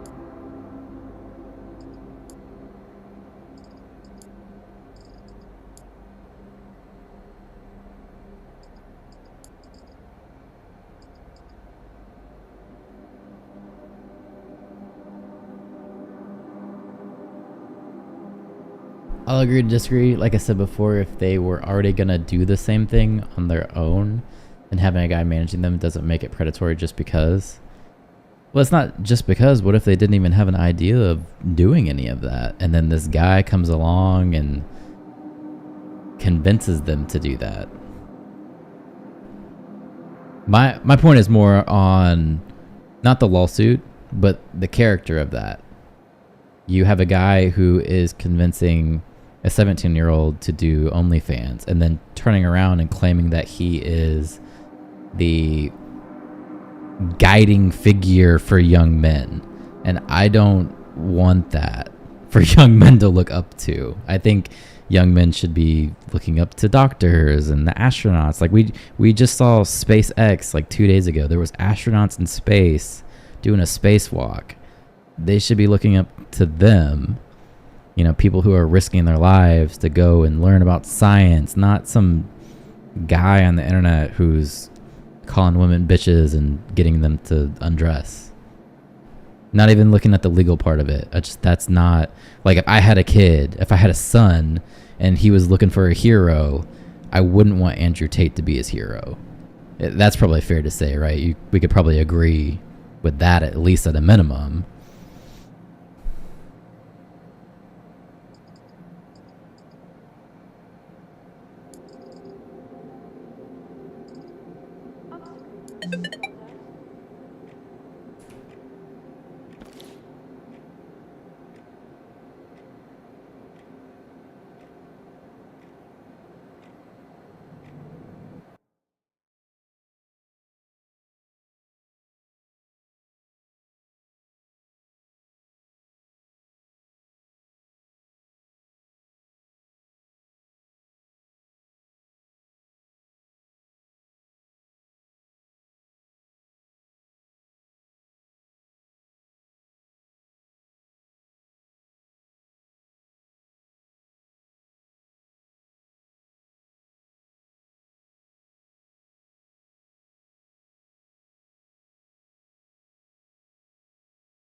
What are the chances that the same females were gonna never do OnlyFans or whatever without him being involved? If they're underage, yeah, I agree, but if it's some fatherless chicks that's gonna do that anyways, no. Is it morally upstanding? No, but a chick doing OnlyFans on her own isn't either. Yeah, I definitely agree with that. I wouldn't want my kids doing OnlyFans at all. Put your hands up, And that's where we agree. I'm talking about being legally a double standard. Legally, there's more nuance to the case that I don't have the information because I don't really keep up with it. So I'm not super into the Andrew Tate stuff. So for me to actually sit down and like read the indictment that he's being charged with, I would have to see something, you know, like. I know there is like transcripts out there where he said some really fucked up things, but I don't have that, you know, like in my brain to pull from right now. Having a different set of standards of men versus women is BS at its root, legally. Yeah, a actual different set of standards, sure. I would agree with that. But if you flip the scripts and you had a female who was like targeting women and getting them to do OnlyFans when they were underage, I would not like them either. I would say they were probably a bad influence on all of our younger generation as well.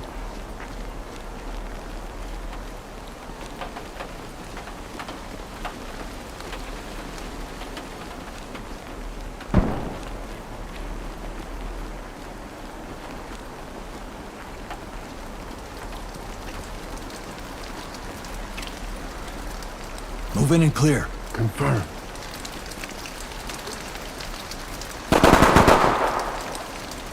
Moving in. Opening in the line. Get light out. LSPD. Get down now! Don't run or reach for anything! Son of a... Restrain him. Got him! Blame yourself, not me. I got it. There you It's go. good to All go. done. Talk. One in custody. Talk to entry team. Copy entry team notifying trailers.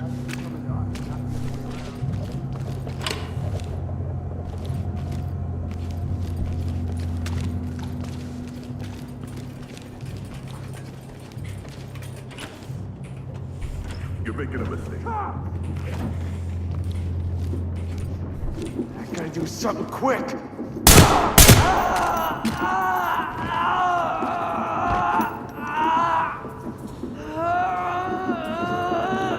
And which female do you think the news being targeted One for the same suspect down, action? requesting immediate None, they're medical. definitely out there. Yeah, I'm sure they're probably to some extent. I would think they're out there. We'll take them out. Probably not as much as men, though. On my 6. Behind you.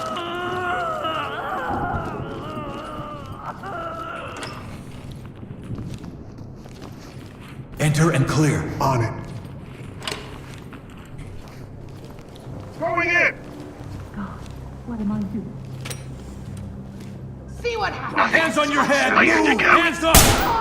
Oh, damn, I shot the civilian. She shouldn't have charged at me. Element Should to get talk. Wounded civilian stable and prep for evac. double standards right there. Shot her right in the abdomen. EMTs and trailers are standing by. The point I'm making is that the dude is being made a public example out of a political reason, not for reasons of morality.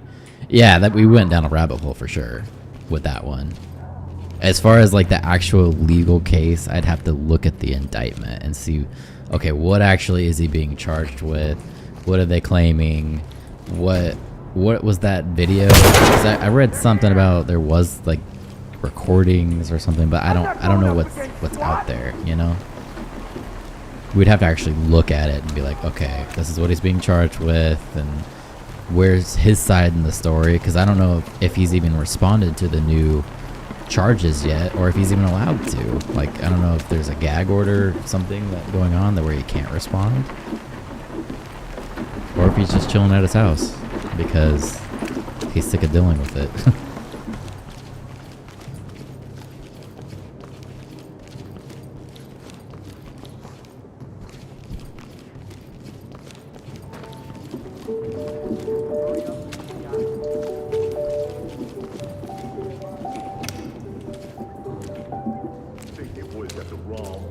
Provide support.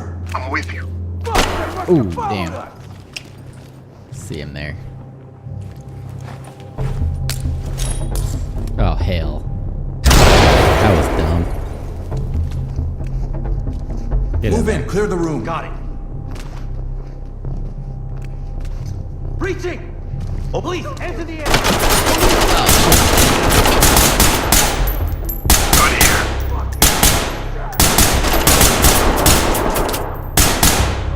Can't hit that dude. You gonna tell me what you think is going on here? I'll get There we go. See if I can find him again. Civilian is cuffed and good to go. I bet he fled into this room. Yep. Sure did. Let's see if I can get him. Got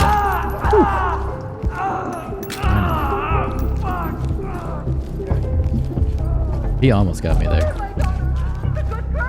Let me go. All right. Move and clear. Done. I think this yeah, exit. Get down on your knees! Opening on the left. Looks clear over here, boss. Jeez. Looks clear over here, boss. Why is it not opening? There we go. Alright. Whatever you do, leave my daughter alone.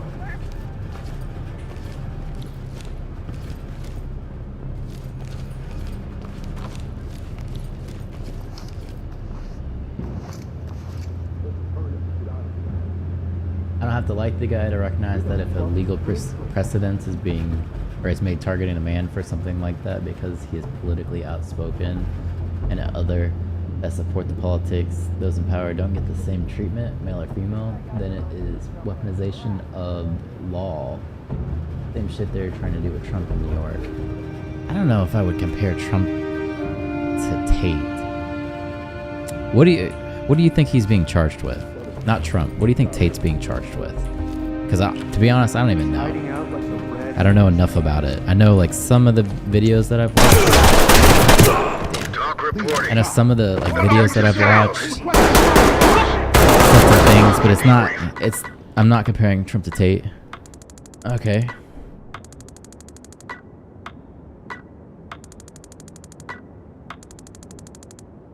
So what do you think he's actually being charged with?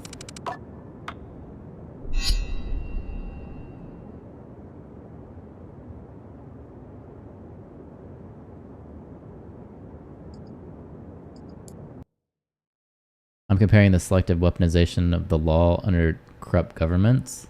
Well, I mean, to do that, you would have to say Tate is innocent.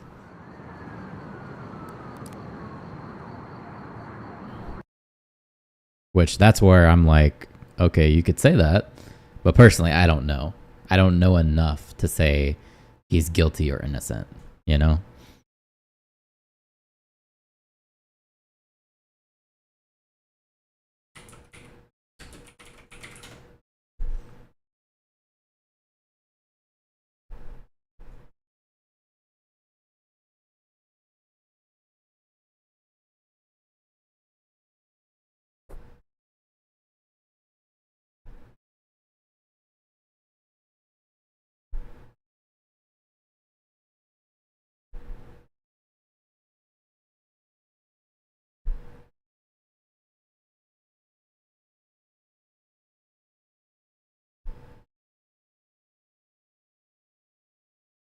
Let's see if we can actually figure out what he was charged with. Where are we at? Let me pull this over here.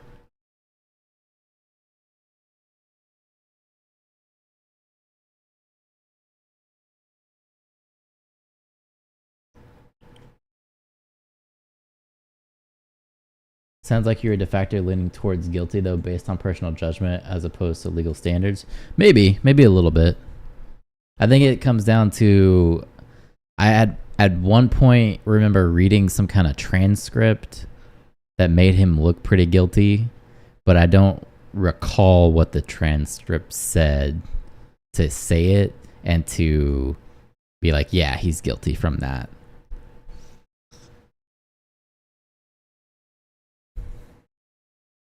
So here's a late article from the BBC. I think this was like August 22nd. So it's pretty recent. Because at one point he was on house arrest and then he wasn't on house arrest. And I guess now he's back on house arrest based off of these new charges.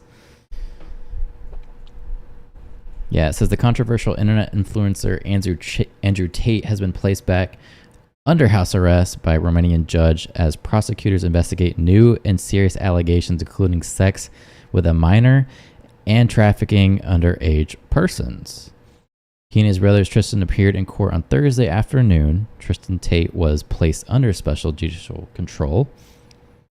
I wonder what that means, special judicial control. Prosecutors had asked the judge to remand the brothers in custody for 30 days while they continued a new investigation involving a total of 35 alleged victims, including a woman who was 15 at the time. In a statement, Romania Agency Against Organized Crime, DICOT, said 6 people had been detained in total, both Romanians and foreigners. Okay.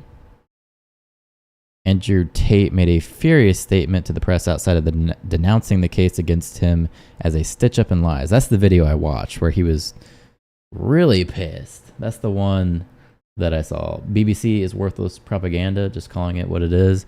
I mean, you could say that, but I want to know what his actual charges are, so they should probably say that here. Asked repeatedly by the BBC about the allegations of sex with a 15-year-old and trafficking underage person, he walked away and refused to reply, which he probably can't reply because it's an ongoing investigation. It's the case. You know, he's not going to incriminate himself. The Tate brothers have previously been charged with human trafficking and Andrew Tate charged with rape and are awaiting trial on those charges. They were released from house arrest a year ago. Okay. The anti-crime agency says the accused were grooming vulnerable people who were then housed in different locations and forced to produce pornographic material for online broadcast. So this is what he's being, I guess, charged with, is preying on vulnerable people. Kind of like what we were talking about with the pimp angle. Charges don't matter, evidence matters, facts matter. I mean, it's good to know what the charges are, and then we can kind of see Tate's side of it. To know, you know, they're gonna have charges. Hey, you did this, and then the defense of Tate. You know, and then we kind of decide if he's guilty or not from there.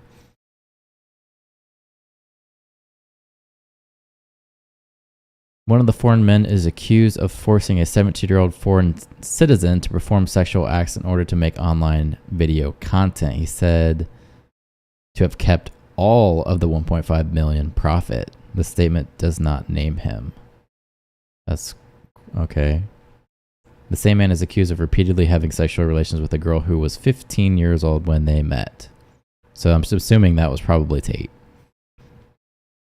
So what, he's facing 2 counts of rape? Is that what you're kind of saying? Yeah, forcing a 17-year-old foreign citizen to perform. Well, that's not really rape, I guess.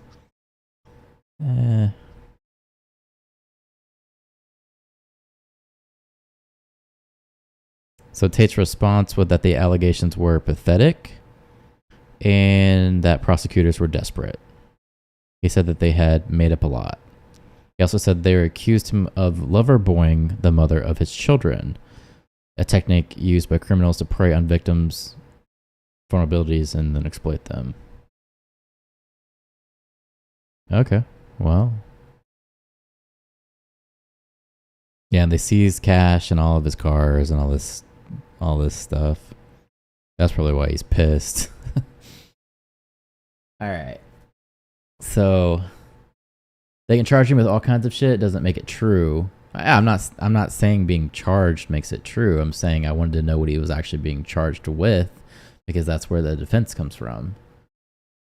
Otherwise, it's guilty until proven innocent, which is what MSM and social media has swung towards society accepting. Yeah, I'm with you there. I actually agree with that. But it's still good to know what he's being charged with. Show me the evidence, then we have something to talk about. I don't give a fuck about charges. Okay. You don't have to care about them, but that's what they're going to take to court. So that was why it's important to me. You know, that's what the trial is going to be about, is those charges. So what source do you think is true then? If BBC isn't legit, what source are you going to look at?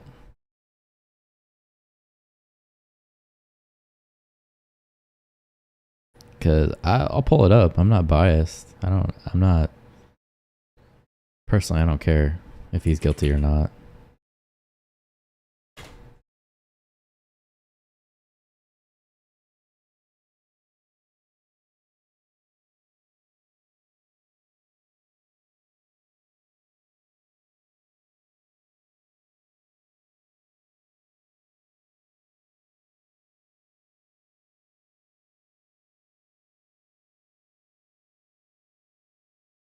I'd have to look at what sources are covering the topic. And that's what I was doing here. I just Googled it.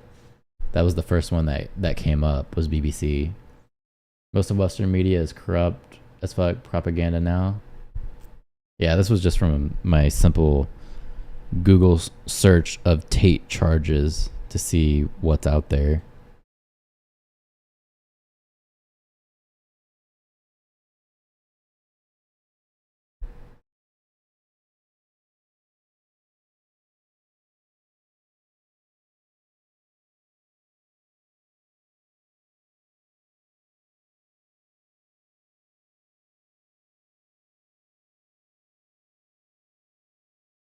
Here is AP News, they have an article from the 26th.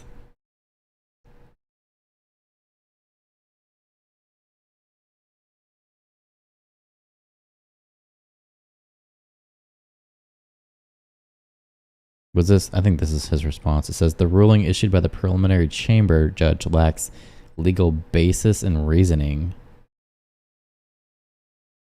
We have filed a strong appeal as we believe the ruling to be unlawful.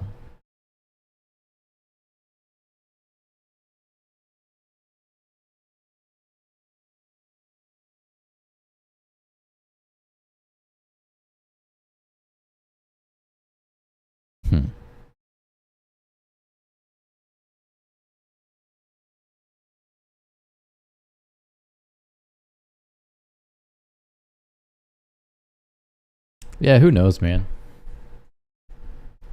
All I ever hear on stuff like this is one side claiming one thing against someone they hate and desperately want to silence and ruin.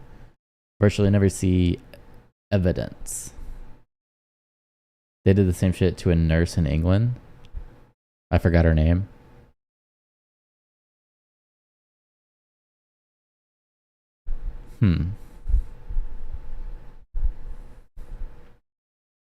Yeah, who knows?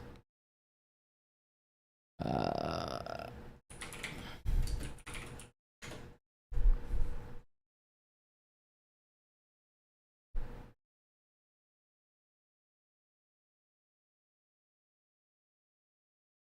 she was white, so she was a scapegoat. Interesting.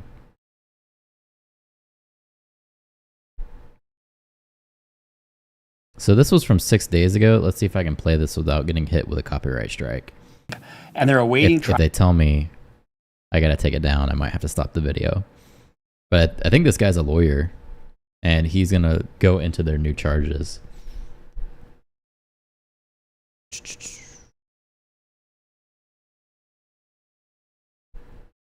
Yeah, let's see what he has to say. trial on those charges. These are all new charges. Yeah, new These charges. Are all new investigation on 35 women. They've been placed under house arrest again because the cut said, "Oh, jail." Bruce Rivers, he's the criminal lawyer. Bruce Rivers, he's the criminal lawyer. Bruce Rivers, he's the criminal lawyer. And what he do? And it's gonna react to all the self-snitching.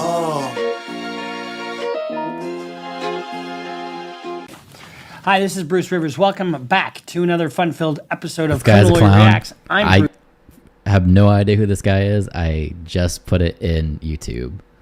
So maybe he's a clown. I don't know. Maybe he'll talk about what's going on, though. Because I have no idea. Your very own personal board-certified criminal defense lawyer. So I'm back. I'm back in action. I was on a little holiday.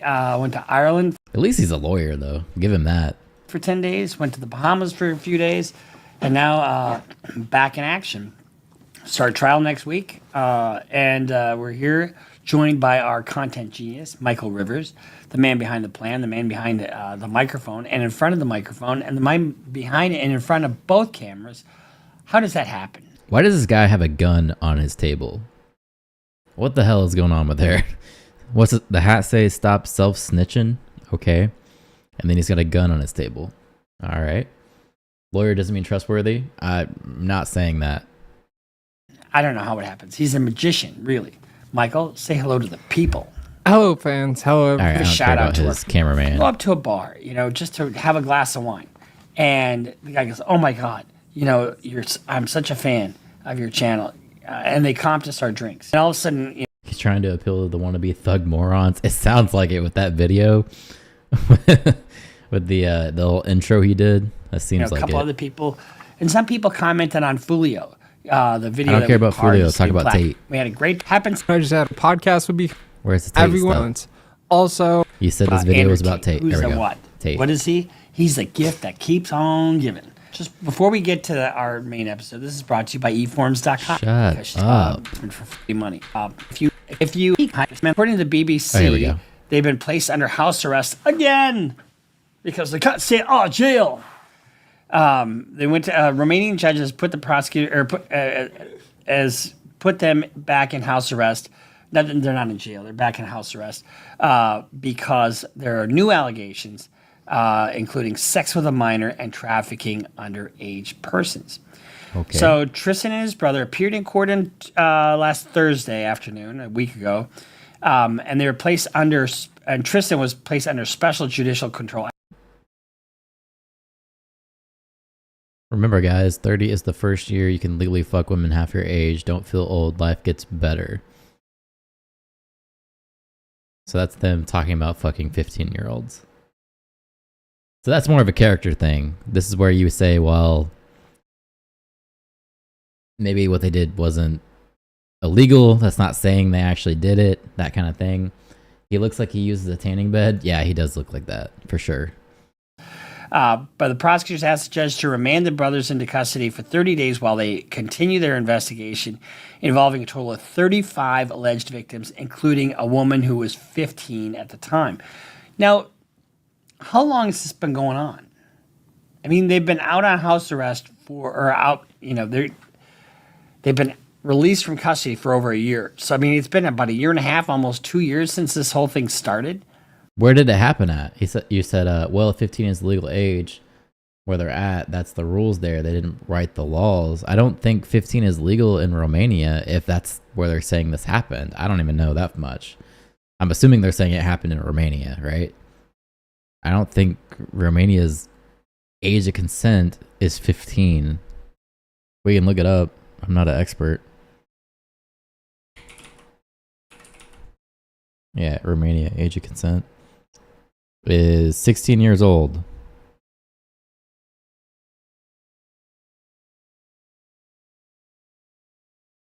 Ooh, here's where we get, okay, tricky, actually. Seems unlikely that they would self-incriminate deliberately like that. Okay, hold on. So this is the AI response, so give or take, what you believe in that or not.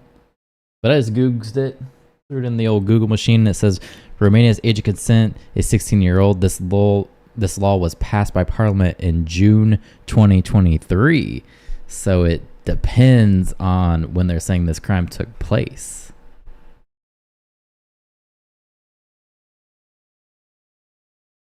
$16 is about half. They didn't say 15. They just said half. Half of 30 is 15, bro. Yeah, that's what I'm saying. I'm saying here this law was passed by Parliament in June 2023.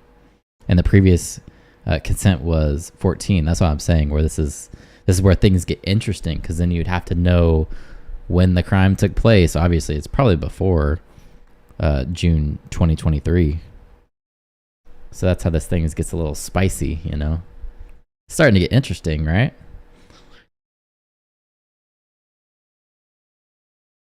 So not illegal. Right. Exactly.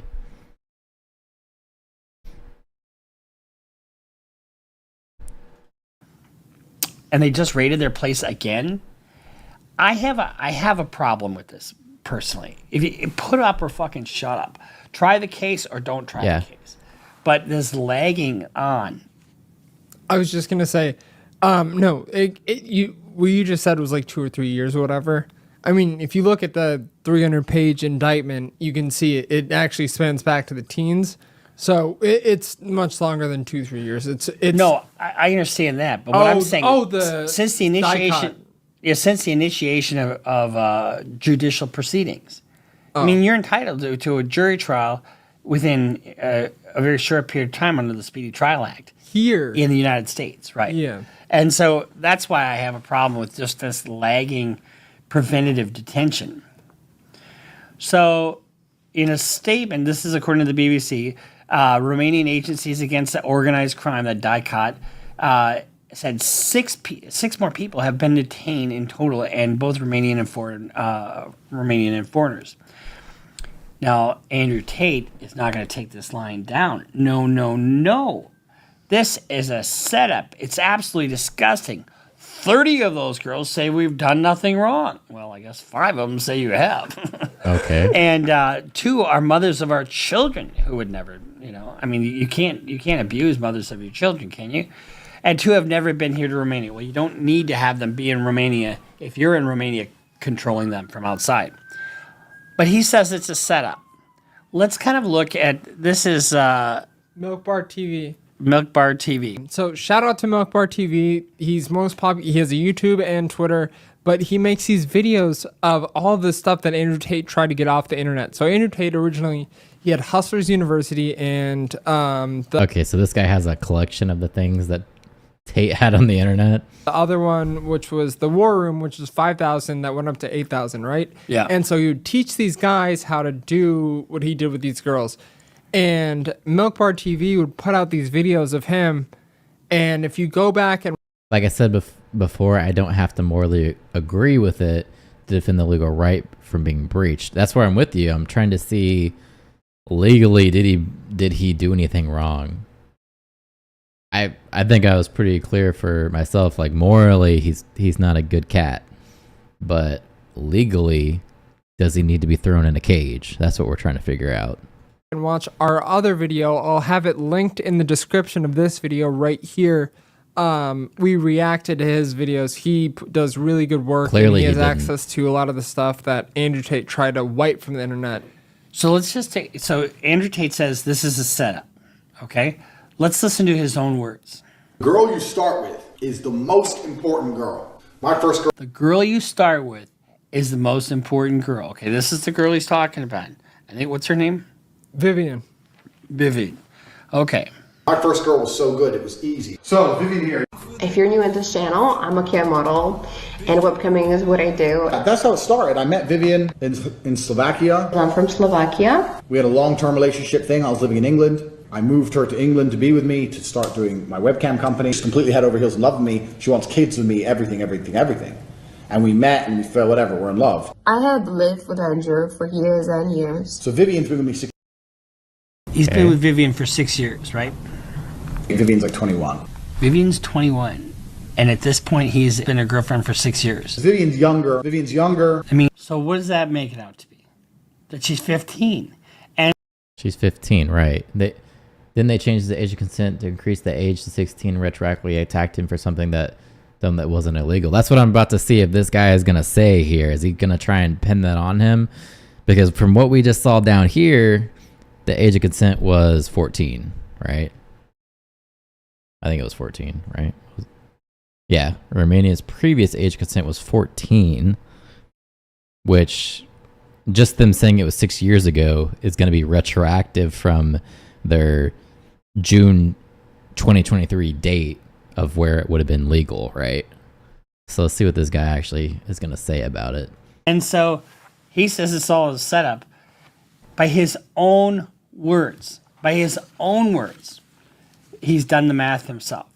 So this is not a setup. So the BBC asked Andrew Tate repeatedly about the allegations of sex with a 15-year-old that he's just admitted to and trafficking underage person. But guess what? He didn't address that. He just walked away and he didn't say anything, refused to reply. Why? He shouldn't have been saying anything to the cameras because this is the Matrix. This is blah, blah, blah, blah. It's all bullshit, right? Simple math. If she's 21 now and the law changed mid-year 2023, then it's weaponization. Yeah, that's what I'm saying. It would have been legal at that point. The Tate brothers have previously been charged with human trafficking, and Tate is charged with rape, and they're awaiting trial on those charges. These are all new charges. These are all new investigation on 35 women. So they were released from house arrest a year ago and told not to leave Romania. But now they're back under house arrest, at least for 30 days. I just want to say, so there's been this Twitter war basically regarding this, right? You have the Tate stands, which are somehow there's a myriad of them. There's plenty of them, and then you have Murder by Crayons, who is it's an account that posts a lot of stuff, and then Milk Bar TV, and so there's this account called Tate News, right? And Tate News is very pro Tate. It's like free the Tate brothers. And they posted literally this Twitter post. I can send it to you, but it literally just outlines what we're explaining the charges. And people in the replies are like, "I thought this was a pro Tate account. I thought this was a pro Tate account. It's like free the Tate brothers." According to the BBC, they've always strongly denied any wrongdoing and deny the formal charges. Blah blah blah. Because we know that. So he didn't even address the whole being 14 thing. But I guess that's not really the charge. The charge is actually rape. The women aren't the ones bringing the charges. It's the government grabbing them and then trying to pressure them into testifying against them. So then how are they trying to say that it's rape? Because if it's not rape because of age of consent, because they were saying that was illegal, I guess what I'm saying is, where's the bodies? You know what I mean? Where's the bodies? That right. But these are new and separate allegations apart from what they have been charged with already. So they've already got a trial scheduled for this other stuff. The Anti-Organized Crime Agency, which is the DICOT, said they were grooming vulnerable people who were then housed in different locations and forced to produce pornographic material for online broadcasts. One of the foreign men is accused of forcing a 17-year-old foreign citizen to perform sexual acts in order to make online videos and content. And he is said to kept all $1.5 million in profit. Now, here's the thing. Is it illegal to have somebody online and to profit from it? No, that's not illegal. Okay. Sex trafficking, if you remember what we said, Michael, is force, fraud, or coercion. And so when you deny somebody access to their passport, for example, so they can't travel, that's force or coercion. You know, you put them in a situation where they don't have power to leave. The same man is accused of repeatedly having sexual relations with a girl who was 15-year-olds when they met. Who does that sound like? Tristan? Okay, they're going back to After that tweet. questioning for several hours at the DICOT office, Andrew Tate told the BBC on Wednesday night that the latest allegations were pathetic and the prosecutors were desperate. And he said that they had made up a lot.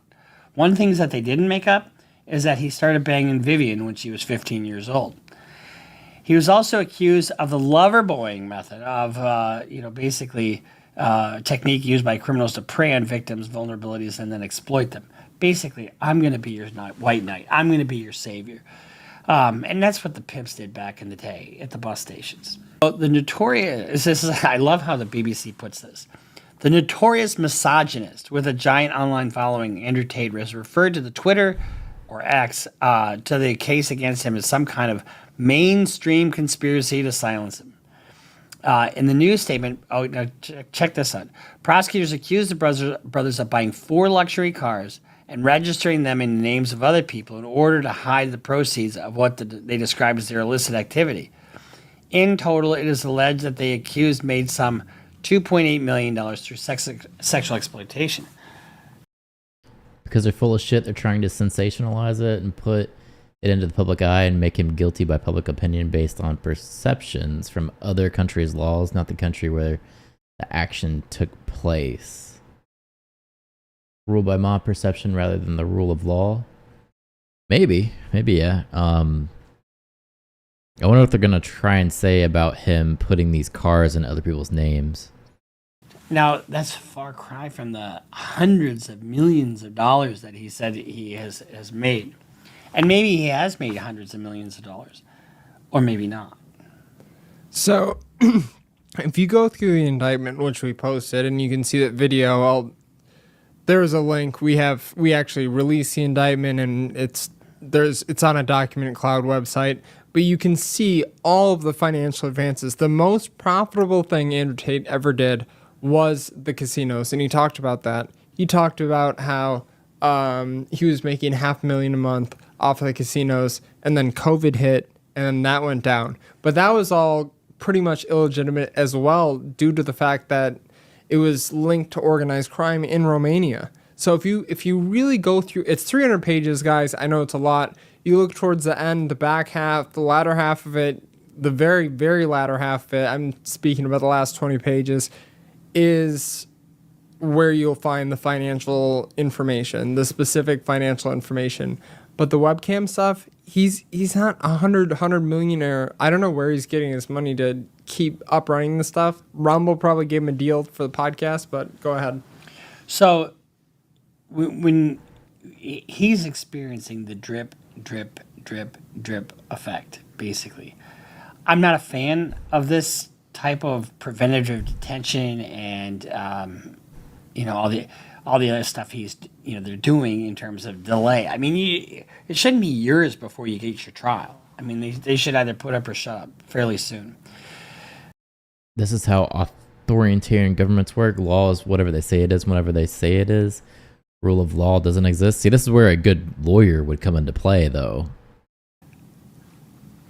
But in all honesty, when you have 35 potential victims, one is, you can beat one, maybe you can beat two, maybe you can beat a couple.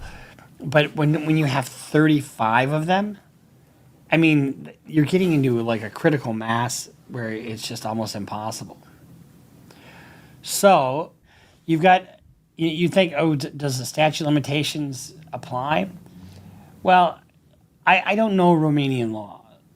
Clearly, if there was a motion to dismiss for, because the statute of limitations had been blown, his team would have done that, I would suspect. But when you have an ongoing conspiracy, there's no statute of limitations. When you have certain sex crimes, the statute of limitations doesn't start running until it's reported to cops, basically. So once it's reported, and they do that because people oftentimes are very reluctant to come forward. I had a case that was 30 years old, and the woman finally came forward and reported it to the police. And, my client wound up taking a deal because he just didn't have an answer to the allegations. So when you look at Andrew Tate, I mean, he's got the underlying... This guy just admitted to being a terrible lawyer. Somebody was accusing them of a crime from 30 years ago, and the guy didn't have an answer, so he took a plea deal. Bro. Yeah, he's pretty much just said he's a terrible lawyer. All right. In an authoritarian, tilting government court, corruption is what wins, not law. I told you, this guy sucks. Yeah, exactly. Yeah. in case of sex trafficking, money laundering, and some other RICO kind of charges. That minor one might be Tristan though, because if you remember, we looked. I mean, there's a lot of stuff on Tristan, and Tristan admits. You remember that tweet he wrote? 30 is the year you can finally fuck a girl half your age. That's what he wrote on Twitter. That very well could be. That very well could be, and that's another. What do we call that, Michael? Self-snitching. He's wasting a ton of time for ad revenue at this point. And I guarantee. Yeah, man, I thought he was actually gonna bring up some witty lawyer ideas, but I guess not. They keep going back to that tweet, which yeah, he said some fucked up shit in that tweet, but doesn't mean he's guilty. Doesn't mean he actually did anything. We can't base the case off of Twitter tweets. Like, come on. I don't know, brother. That was, yeah. You're right. That guy sucks. Let me go back. Hold on. I want to see how many views was that guy getting. Oh, I clicked off of it. Who was that guy? Long crime. Who was this guy? That video got 431,000 views of him just being a douche. Can you believe that? Pretending to be deliberate on this rather than arrive at the cold hard truth. Yeah, he didn't even. If you're gonna watch a video from a lawyer, you think he would actually get into some of the law more, and he didn't even really talk about it. I can understand from a position he doesn't want to give legal advice, but at least go into more details than what he's doing. He's bringing up Twitter. I can do that. I can bring up some tweets. I didn't pass the bar. This idiot.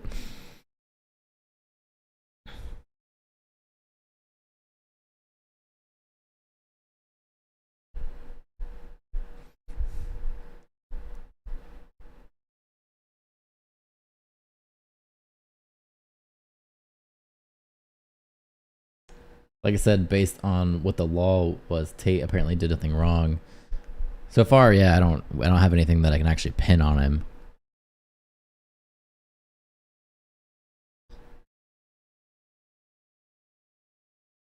Illegal. Yeah, right, illegal.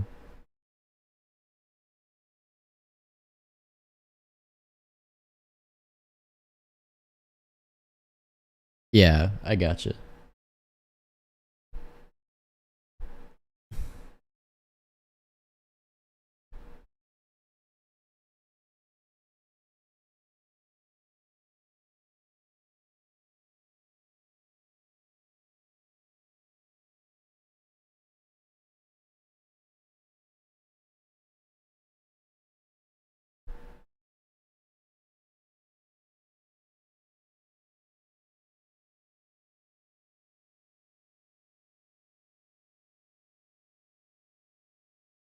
Apparently, the SpaceX crew that I was talking about, they're returning to Earth.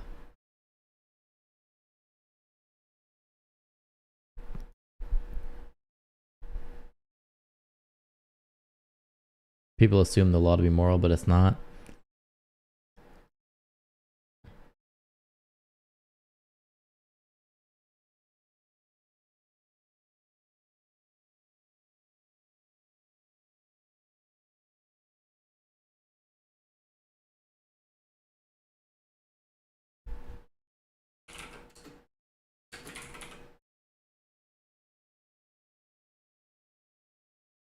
And then project whatever morally they subscribe to into the law. Yeah.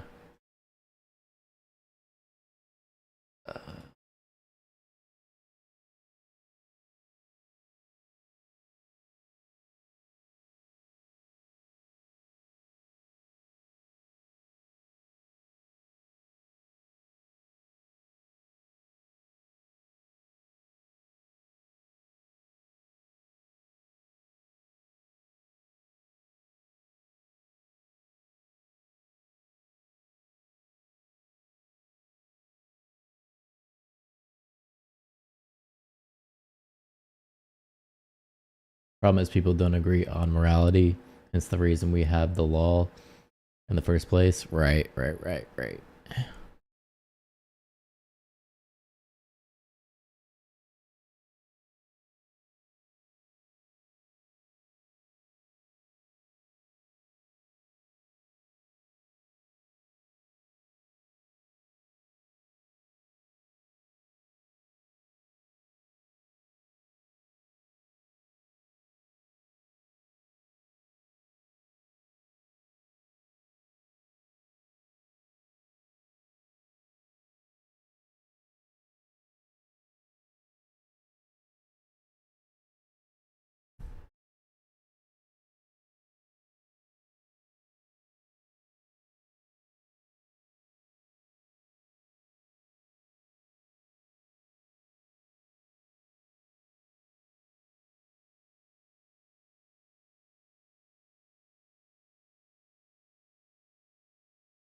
I was trying to see what else was going on in the world, but with it being Saturday, there's not a lot going on, really.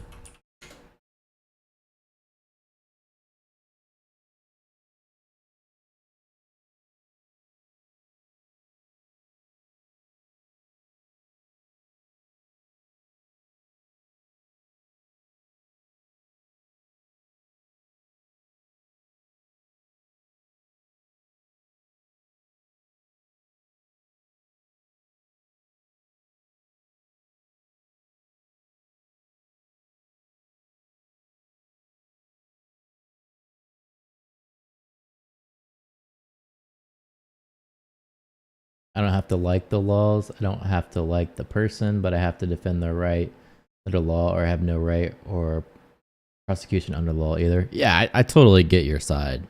I understand what you're saying. They have to actually pin him from something within the law that he did. So far, I'm not able to narrow down what he did. like legally. I don't see anything yet, just from looking at those few articles and a video. It didn't seem like they really pointed to anything specifically.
Now you understand what I'm saying about Tate's case being weaponized, weaponization of courts and justice system. Yeah, both of us looking at this case, we couldn't point to one legal thing that he actually violated. They said something about a rape case, but we would have to see, like, is that from the victim pressing those charges, or is that something that they also tried to make up? You know?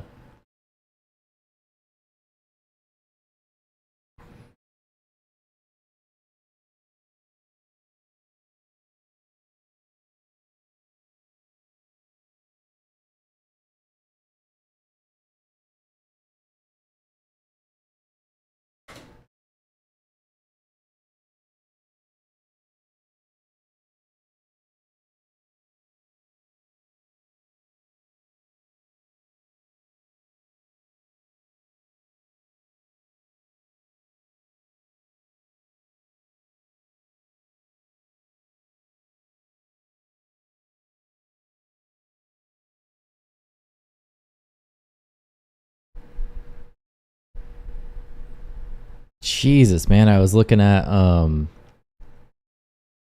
don't even know if I can show that on YouTube, but there's a video on X of the fight that just happened today. These two women,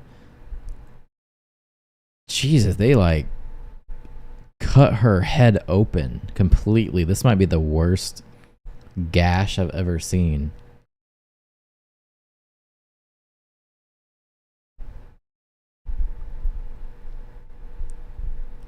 Yeah, that's a gnarly cut.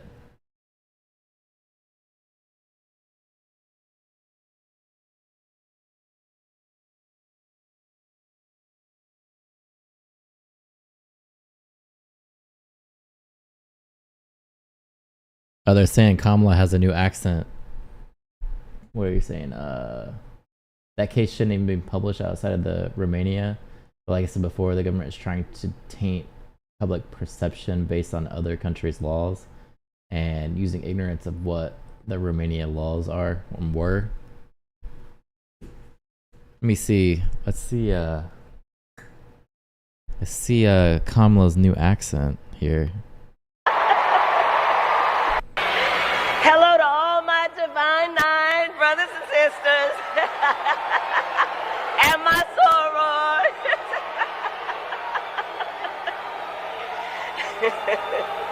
And to all my HBCU brothers and sisters. Okay, that was not Kakala. Yeah, that wasn't as cool as I thought it was gonna be. They're trying though. They're trying. What is this? Biden says black and brown immigrants poisoned the blood of our country. All right, they got me. Let's see what he says. George Floyd. Shut up. My predecessor calls the insurrectionists who stormed the Capitol on January 6th patriots.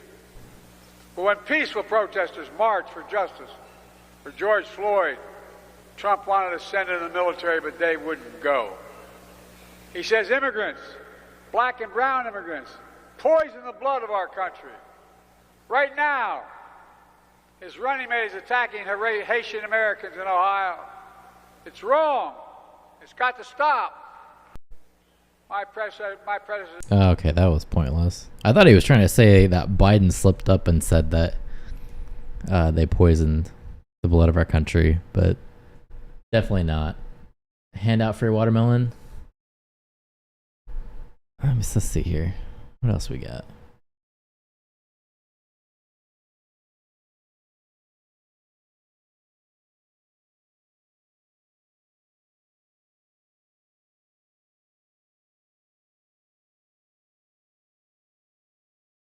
Trying to see what was going on in the news.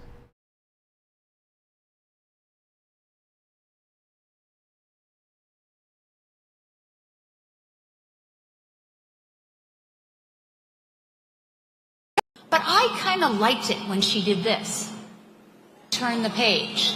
You like that? Okay, so I need you to be with me and practice with me. This is Tim Walsh's wife. We're gonna turn the page. Oh, pretty good. Do it again. We're gonna turn the page.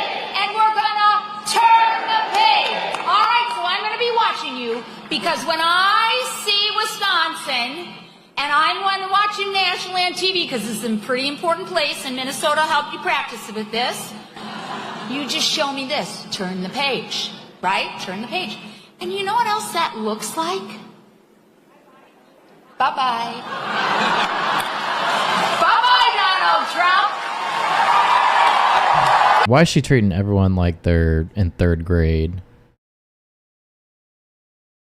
There's a reason why I call them Democrats. Yeah, the psycho cult behavior right there for idiots. Exactly, for idiots. Why is she treating them like they're 3rd graders? And why are they laughing? Why are they not insulted? If someone talked to me like that, I'd stare at them blankly like, what the fuck are you talking about? What is wrong with you? You know what I mean? Like, why are they so accepting of that?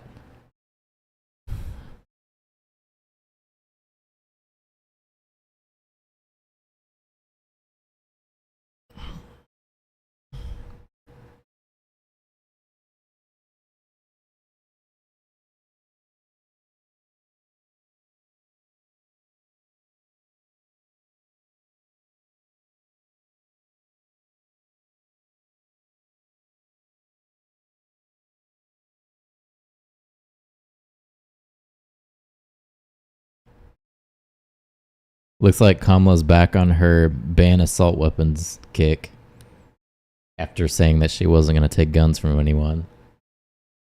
Because they're so zealously consumed with their cult programming, they give the shit a pass. It's insulting to their intelligence. Kamala does the same thing sometimes too, which is annoying.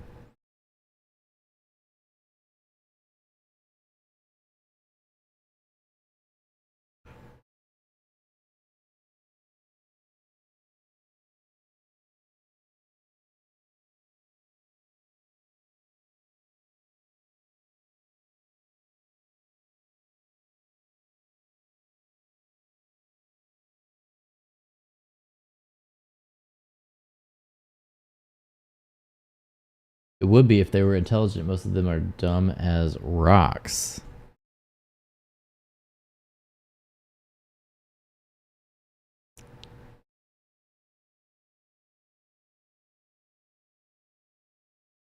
Oh, you know what I wanted to watch is they did a they actually sat down and did an interview with her. That's what I wanted to see.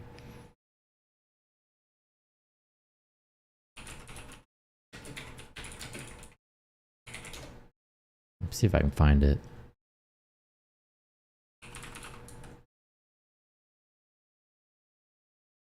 God, hurt humans are creepy as fuck. Here's interview.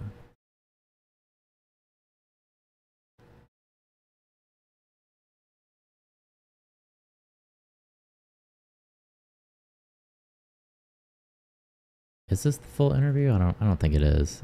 I thought it was more than 11 minutes.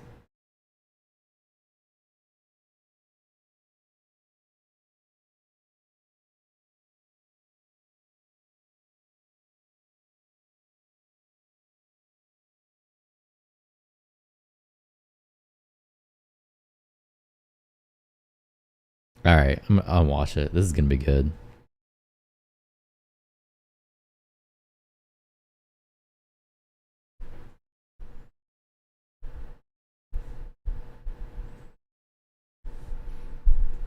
So this is Kamala's first sit-down interview after the debates. We're going to see what she actually has to say. Hopefully she's going to dive into her policies and be more specific on things that she actually wants to do as president. All good? Okay. I think it's a local interview. Good. This will be cringe. Madam Vice Absolutely. President, I'm on pleasure board to for meet it. you. Thanks for your time today. Our audience appreciates your time as well. Of course. As you know, we're sitting here in a state and arguably in front of an audience that 54 days from now could decide the outcome of this presidential election. Yeah. You hear it more than I do. People want to know more about you and about your specific plans. At the debate the other night, you talked about creating an opportunity economy. I wonder if we can drill down on that a little bit. When we talk about bringing down prices and making life more affordable for people, what are one or two specific things you have in mind for that? Okay, this guy's good. He's actually getting at her to give specific answers. Like, please tell us, talk to us about your opportunity economy and what is actually going to happen with that. And she will not be specific. It will be just more lies and word salad. Is this the unedited version? I have no idea. It's a 11-minute long interview, so I'm assuming it's probably edited. Yeah, he's leading, coaching her. Exactly. He's like telling her what she needs to say. Let's give her a shot. See what she has to say. Well, I'll start with this. I grew up a middle-class kid. My mother raised my sister and me. She worked very hard. Nobody cares. She was able to finally save up enough money to buy our first house when I was a teenager. I grew up in a community of hardworking people. You know, construction workers and nurses and teachers. And she was asked about her specific plans, and she's talking about how she grew up. That's why it's short, because they edited a bunch of cringe out. Maybe. Either way, she's not answering these questions. She was asked about her plan, and she's talking about her childhood, trying to relate to people like she's not a bajillionaire. She said the same shit on the Trump debate. Yeah, she did actually. She did say, she gave this whole spiel. I try to explain to some people who may not have had the same experience, you know, but a lot of people will relate to this. You know, I grew up in a neighborhood of folks who were very proud of their lawn. What? She's a fucking idiot, dude. What are your specific plans? America wants to know. Well, I grew up in a nice neighborhood where people took great care of their lawn. Sidestepping the question, that's what they do. Yeah, that's just ridiculous. Spin and dodge and deflect. Surely he's gonna hold her accountable, though, right? You know, and I was raised to believe and to know that all people deserve dignity. And what do you? That we as Americans have a beautiful character.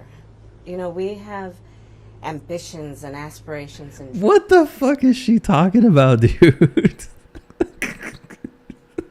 dreams. But not everyone necessarily has access to the resources that can help them fuel those dreams and ambitions. Get into it. So when I talk about building an opportunity economy, it is very much with the mind of investing in the ambitions and aspirations and the incredible work ethic of the American people and creating opportunity for people, for example. And the opportunity of the thing that they invest with the thing, how they get the opportunity. Okay, how are you going to do it? What are you going to do? For example, to start a small business. Okay. My mother, you know, worked long hours, and our neighbor helped raise us. We used to call her, I still call her, our second mother. She was a small business owner. I love our small business owners. I learned who they are from my childhood, and she was a community leader. She hired locally. She mentored. Our small businesses are... Nobody cares. What are you going to do? Like I said, BS word salad, straight up propaganda pushers. Yeah, come on. So much a part of the fabric of our communities, not to mention, really, I think the backbone of America's economy. So my opportunity economy plan includes giving startups a $50,000 tax deduction Okay. to start their small business. It used to be $5,000. Nobody can start a small business with $5,000. But investing in people's innovative ideas and giving them the ability to go for it. Opportunity economy means, look, we don't have enough housing in America. We have a housing supply shortage. And what that means, in particular for so many younger Americans, the American dream is elusive. It's just actually not attainable. So part of my plan is to work with the private sector and housing developers to give them a tax credit, to be able to partner with us as the government, to build, and my goal is 3 million new homes by the end of my first term. In addition, to help people who just want to get their foot in the door, literally. And so giving first-time home buyers a $25,000. BlackRock is just ready for her right now. They're like, yep, developers, that's me. Let's go. So giving handouts to scammers, got it? Yeah, pretty much. Down payment assistance to be able to just get in the door, and then they will do the work that they need to do to save and to... Whoops, our business didn't make it. Thanks for the 50K. Well, she's talking about a tax credit for people buying their first home here. I think she said $25,000 is the tax credit that they want to give, like a grant, pretty much. Not a tax credit. So the argument with that is that giving out this money is just going to increase the price of homes. So we need this interviewer to actually hold her accountable and ask questions like, what is this going to do for inflating the price of housing? That kind of thing. Like, why are they not going to follow up and ask questions? It's going to be used to do more wealth transfer, plain and simple, filing bankruptcies. Pay that mortgage and to build wealth for themselves and their family. These are some examples of what I mean when I talk about an opportunity economy, and a lot of it has to do with just the community I was raised in and the people that I admired, who work hard, and deserve to have, their dreams fulfilled because they're prepared to work for it. And no, she said for small businesses, not homes. No, she's talking about both. She said she wanted to give a tax credit for small business owners and then also give a grant for first-time home buyers. You talked at the debate and at... This dude's really not going to follow up to that. Really? He's not going to... He asked a specific question. He's not even going to follow up. Come on, bro. Previous appearances about turning the page on the past. And in fact, here today in Johnstown, you're talking about a new way forward. Yeah. I think some people have a question, given maybe your current role as Vice President of the United States, how different you are from Joe Biden. And so I wonder if there are one or two spots, policy areas or approaches where you would say, I'm a different person. Well, I'm obviously not Joe Biden. And, I offer a new generation of leadership. And so, for example, thinking about developing and creating an opportunity economy where it's about investing in areas that really need a lot of work, and maybe focusing on, again, the aspirations and the dreams, but also just recognizing that at this moment in time, some of the stuff we could take for granted years ago, we can't take for granted anymore.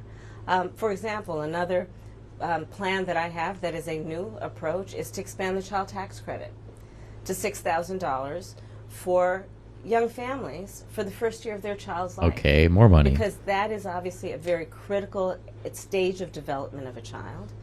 And a lot of young parents need the help to buy a car seat or a crib or clothes for their kids. And so So more inflation, got it. Approach is about new ideas, new policies that are directed at the current moment.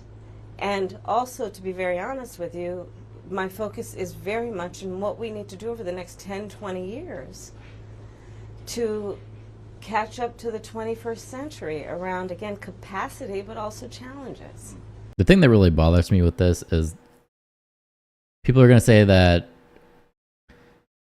to pay for all of this, they're not going to tax the middle class. In reality, they are going to tax the middle class. It's going to fall down on us to actually pay for this kind of stuff. That's just how it works. That's simple economics. We're going to be taxed to pay more. So you have the government dipping into your pockets to pay for all of these good ideas that are supposed to help the middle class, and they sound good, child tax credits, help people with their strollers and whatever, blah blah blah blah blah.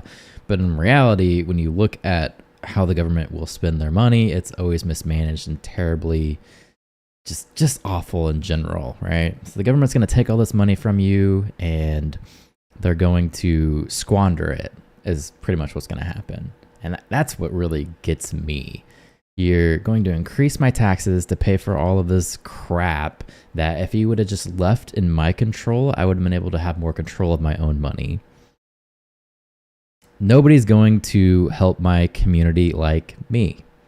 If I had more money in my pocket by paying less taxes and being able to invest that money appropriately to earn a good income from my investments to give back to my community, that's how it should work, Not you taking money from me to supposedly give money to my community. Because we know that doesn't work. We know the government's going to squander the money. They know they're not actually going to give out this money back. They're not going to do things like erase student loan debt with all of this money. It's not going to happen. It's just it's like a fairy tale, and she's playing on emotions. Guaranteed the money will go to people of color first and foremost, rather than be handed out based on financial need and capability. Well, I don't think they could get away with that. I don't think that would be legal for them to do. And it will be spent on a bunch of garbage. That's what I'm worried about. I'm worried the government is going to take all this money from me and they're going to squander it. Where if they just let me keep my own money, I could invest in my own community. I could help the single mothers, when you're out to a restaurant, I can leave big tips if they just gave me my money to be managed by me and not the government. That's the issue. It absolutely can and will be used like that. Who knows, man? Crime and public safety are two major issues right at the forefront of voters' minds in Philadelphia as well, where crime is a significant issue. When we talk about crime, the conversation turns to gun safety as well. And I think you actually probably caught a lot of people off guard, maybe a bit by surprise in the debate the other night when you mentioned that you are a gun owner. I know you said it in 2019 as well. I want to talk about your values on this issue. When it comes to gun ownership, where do you draw the line in America on gun ownership and gun use? Good question. Like you said, Brian, I am a gun owner, and Tim Walz, my running mate, is also a gun owner. We're not taking anybody's guns away. Okay. I support the Second Amendment, and I support reasonable gun safety laws. Meaning? Part of my approach to this is I was a career prosecutor for most of my career. I have personally prosecuted homicide cases. I have personally looked at autopsies. I have personally seen what assault weapons do to the human body. And so I feel very... That's what guns do, you stupid. Oh, man, I hit the wrong button. My bad. Really need a lot of work. And maybe focusing on, again, the aspirations and the dreams, but also just recognizing that at this moment in time, some of the stuff we could take for granted years ago, we can't take for granted anymore. For example, another plan that I have that is a new approach is to expand the child tax credit to $6,000. Oh, man, I already heard this. Part of my approach to this is I was a career prosecutor for most of my career. Oh, here I it have is. personally prosecuted homicide cases. My bad. I have personally looked at autopsies. I have personally seen what assault weapons do to the human body. Yes, guns are made to kill people and animals. That's what guns do. Doesn't matter if it's an assault weapon or a home gun. And so I feel very strongly that it is consistent with the Second Amendment and your right to own a gun to also say we need an assault weapons ban. I'll check it out after this. They're literally tools of war. They were literally designed to kill a lot of human beings quickly. Yeah. I say we need universal background checks. The majority of NRA members support. So she literally just said, I'm not going to take your guns, and then somehow segued into, I'm going to take your guns? What the hell's going on here? Support that? Why? Because it's just reasonable. You just might want to know before someone can buy a lethal weapon if they've been found by a court to be a danger to themselves or others. You just might want to know. 2 final questions, if I might. Sure. On the appeal of the man you were running against, as you drove here today, you likely saw a lot of Trump signs. Mm-hmm. He has an historic appeal in this country. And as you are someone running against him and trying to understand that, I wonder how you distill it. What do you understand his appeal to be? And how do you speak to his voters? Or maybe people who just share his values but are open to something else? I, based on experience and a lived experience, no. In my heart, I know, in my soul, I know that the vast majority of us as Americans have so much more in common than what separates us. And I also believe that I am accurate in knowing that most Americans want a leader who brings us together as Americans and not someone who professes to be a leader who is trying to have us point our fingers at each other. I think people are exhausted with that approach, to be honest with you. I think people want a leader who has common sense and tries to find common ground. I'm supported by over 200 Republicans who worked for both Presidents Bush, John McCain, and Mitt Romney. I'm supported by the former Vice President Dick Cheney, former Congress member Liz Cheney. And I think people are more willing now, in light of the hate and division that we see coming out of Donald Trump, to say, hey, let's put country first. And I think that just makes us stronger and more healthy as a country. To say, look, we can all debate our differences around, various policies, but let's stop with the division. Like, enough of that. Let's bring everybody together. We can debate our policies, but yet she won't debate the policies and goes back to everything about division. Makes no sense. And finally, as you introduce yourself to America in a new way, they've heard much of your story at the Democratic National Convention and in that debate earlier this week. If there's one thing that you wish Americans knew about who Kamala Harris is that you don't think they know yet, what would that be? I don't know. I mean, probably it's not very different from anybody watching right now. I love my family. One of my favorite things that I lately have not been able to do is Sunday family dinner. I love to cook. I have incredible friends. My best friend from kindergarten is still my best friend. I think that, I have a career that really, and I said it the other day, as a career prosecutor, I never asked a victim of crime, were they a Republican or a Democrat. The only thing I ever asked them is, are you okay? And I think that's the approach that most Americans want. Well, yeah, that would be pretty illegal if you did that. What is she talking about? Regardless of who they voted for in the last election, in terms of turning the page and charting the way forward. I imagine you're looking forward to cooking Sunday dinner again. I am looking for it. I They messed up the audio. With the whole family gets involved, the kids each have their role. Yeah. Well, it's a beautiful family. Oh, Jesus, that was really bad. That was just terrible.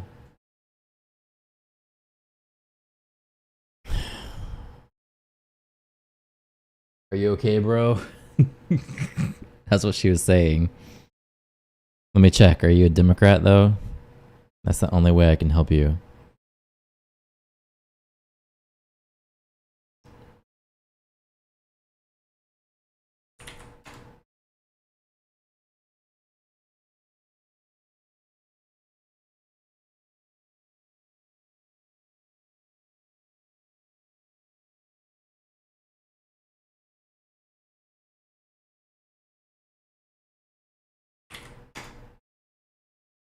And then this business about taking everyone's guns. I'm going to pull up this thing that you just showed me. The first link didn't work that you put in there, but this one does.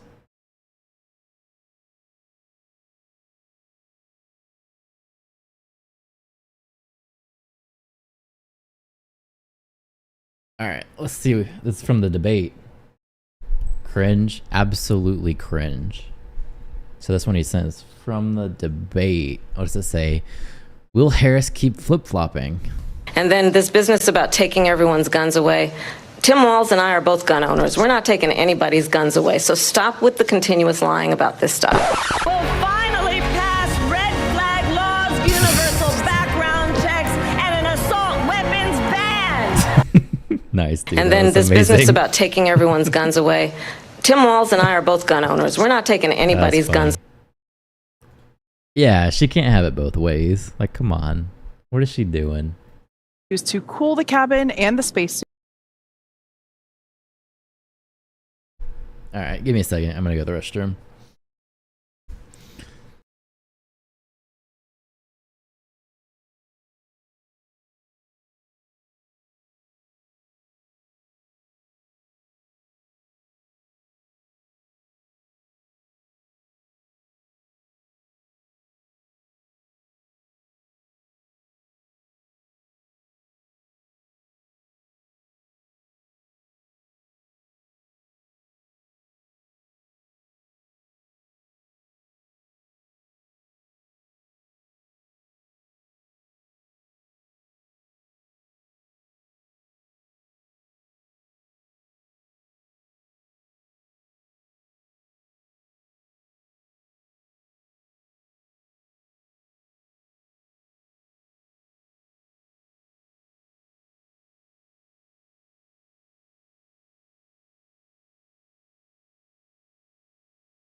All right. Did you comment on the Tucker Carlson interview of Daryl Cooper? Great response from Andrew Roberts and Victor Davis Hanson. Cooper seems like an absolute nut. Could be Tucker's lowest point. Is that, you say it's a Tucker Carlson interview? I tried to comment on his videos before, like actually show him on my stream, and he gave me a copyright strike. So I stayed away from Tucker Carlson, unfortunately, because he was trying to take down my channel. It's just very unfortunate. She's trying to charm the FUDs. We won't take your single shot hunting rifles. Vote for us. Yeah. Yeah, I don't. It's something that I don't have a solution for, but I don't want my AR taken from me either. I'm not gonna give my guns away. I don't know, man. I don't know what the solution for that is.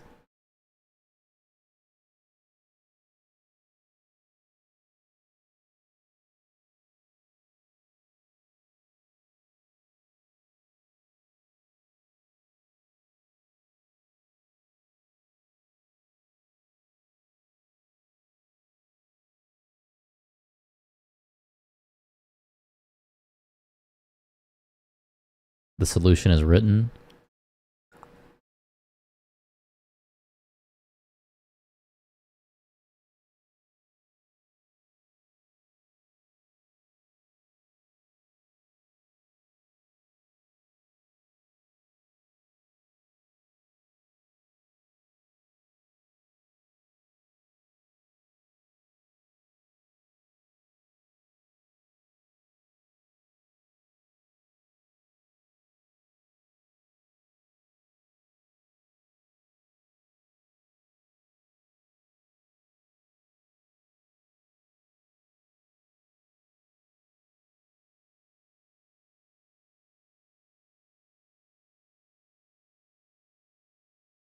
The founders prescribed it, something about a tree.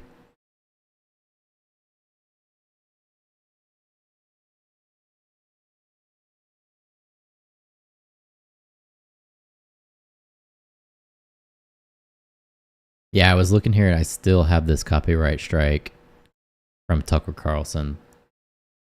It won't go away until the 27th. So that's unfortunate for me.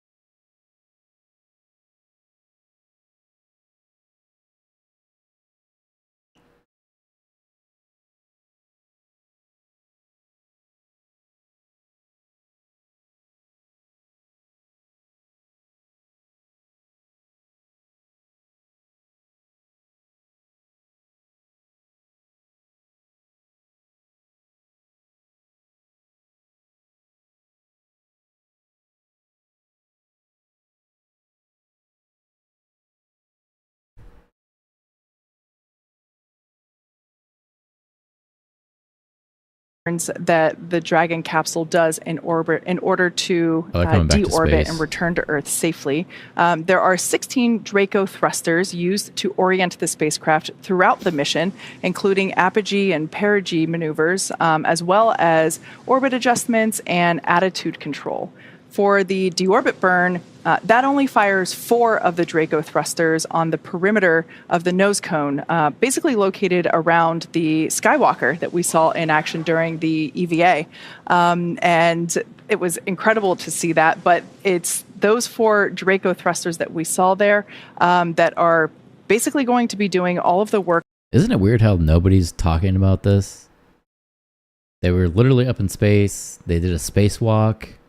You know, USA, and nobody's talking about this.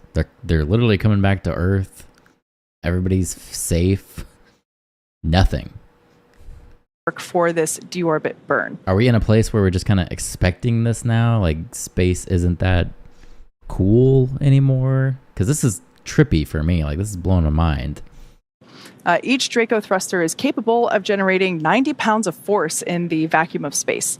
And it's pretty cool to see them in action. We actually saw some video captured while they were doing some orbital adjustments earlier in the week, posted to X, that I just thought were so cool, because you also got to see some earthly lights from the ground in the background as well. Oh, yeah. The views from this mission were incredible. We got to see a lot of things that we've never seen before, especially with the Skywalker at the top of Dragon.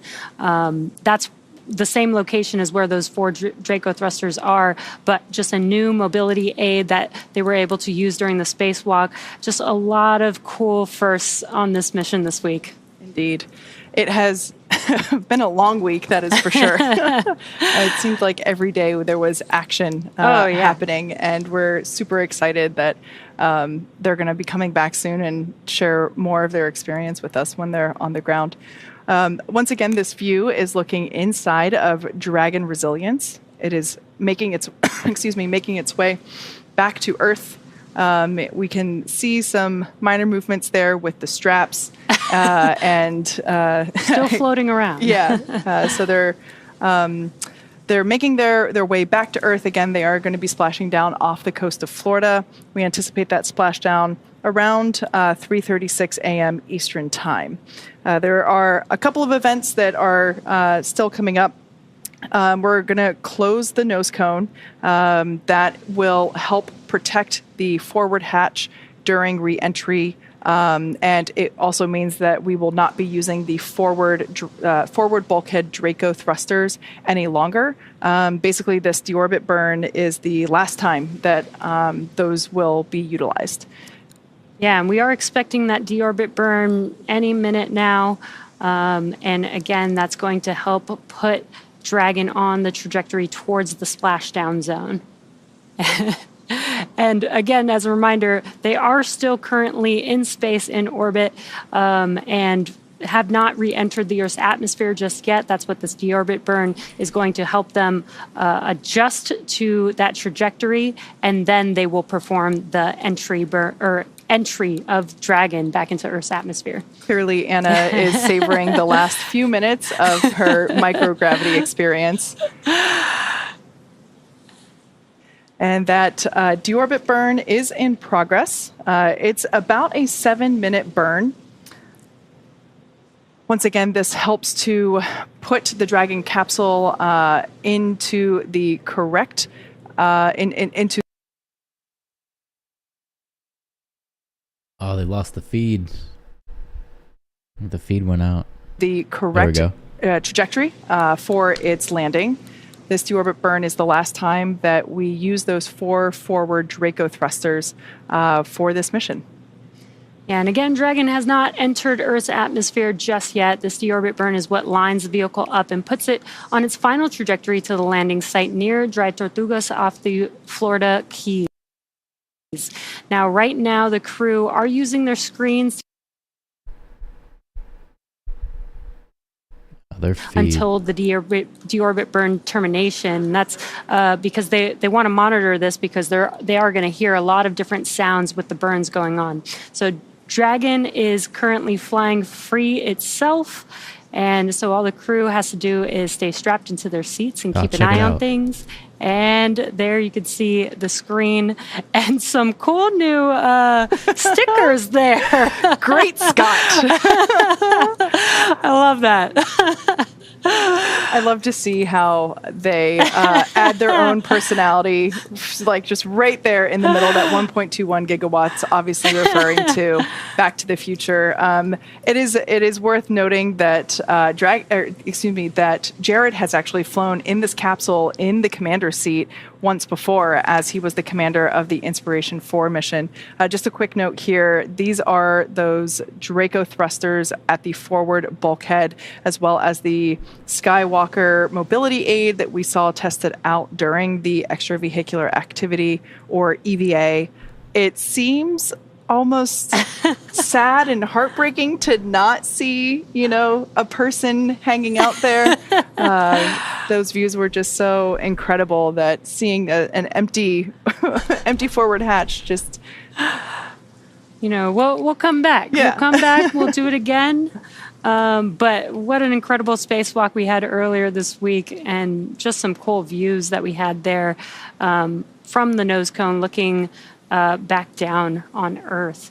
And again, as we mentioned, the crew is using their displays just to monitor. Dragon is fully autonomous, so it's doing all these maneuvers on its own. Later, dude. Nice talking to you. Just, watching, monitoring, making sure they know when the burn is going and when it's going to conclude and how much time is left. And we do just have a few more minutes. Again, this deorbit burn, they're currently in the deorbit burn, and this burn should last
Good day.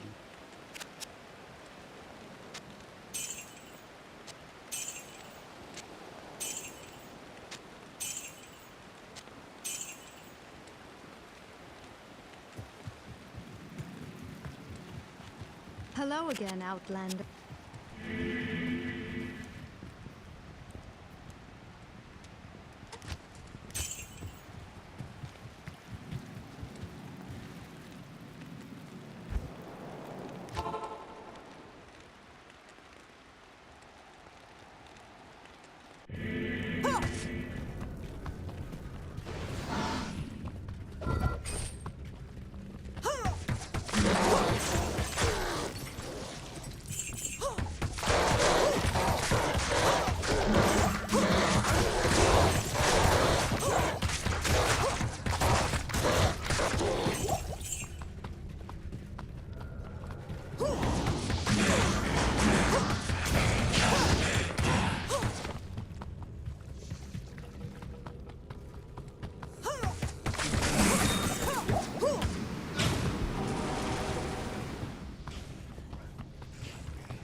Man, I need some arrows.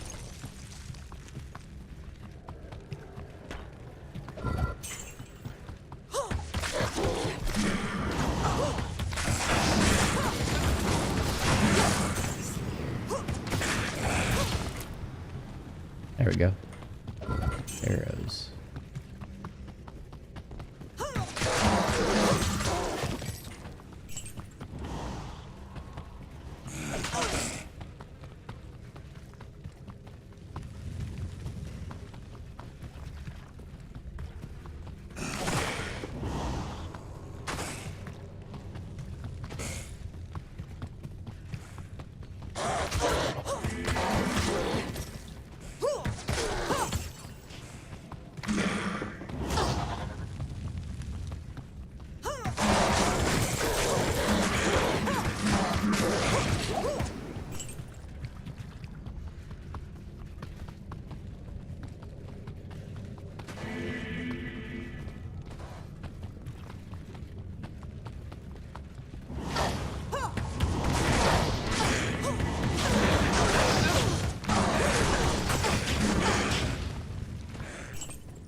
Where is the freaking door? I can't find the freaking door.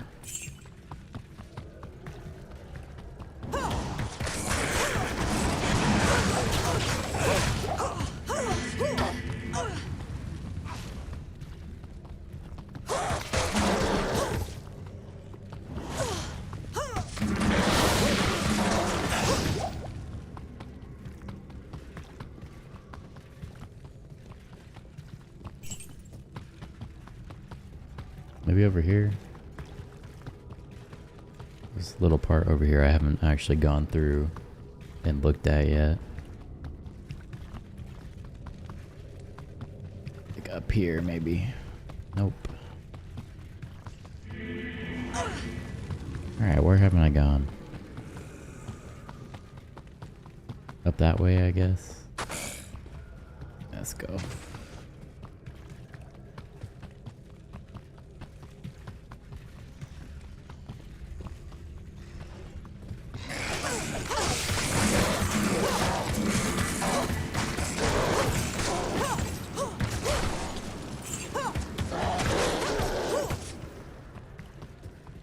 Nothing here. Over here, maybe?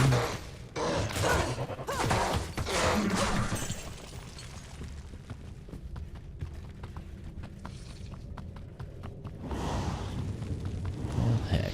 Maybe it's over there.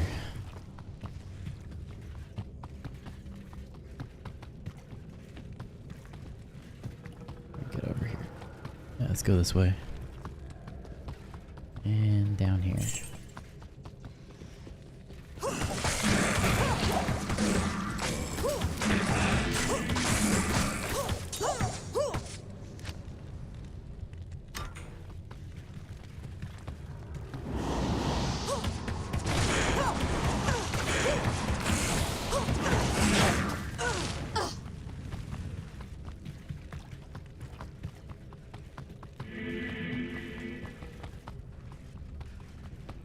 There we go. Okay. Found it, finally.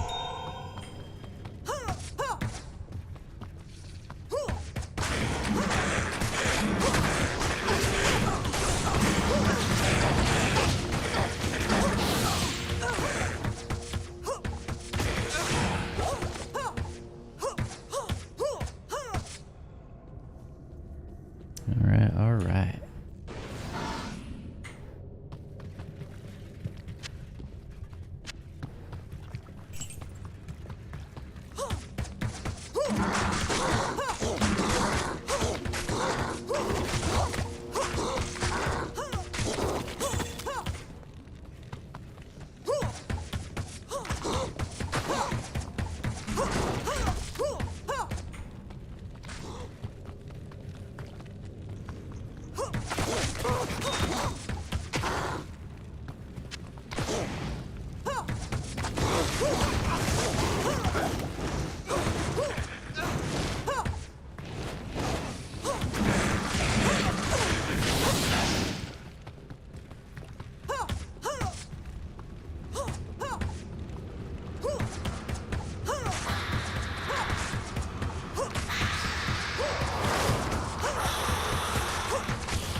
That might take a minute to actually bring the life down.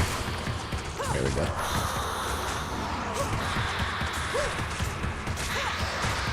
Three on one.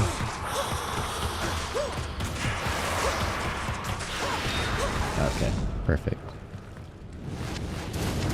I am overburdened.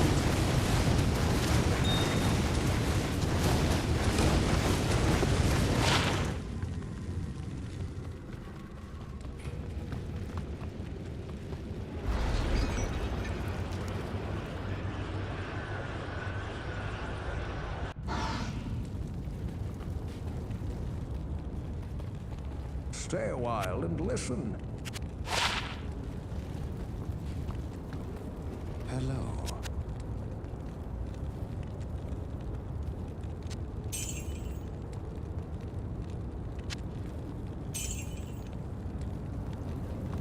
I might as well go kill Diablo.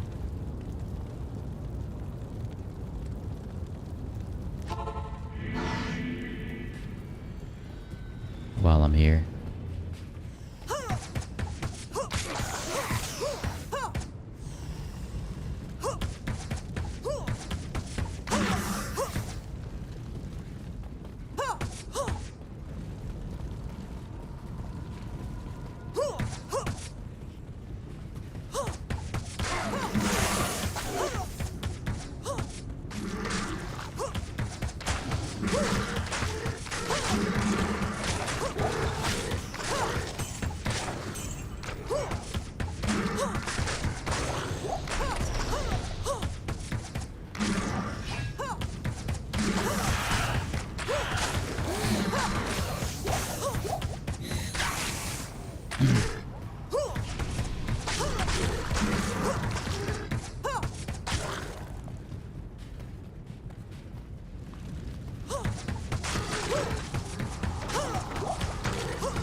Not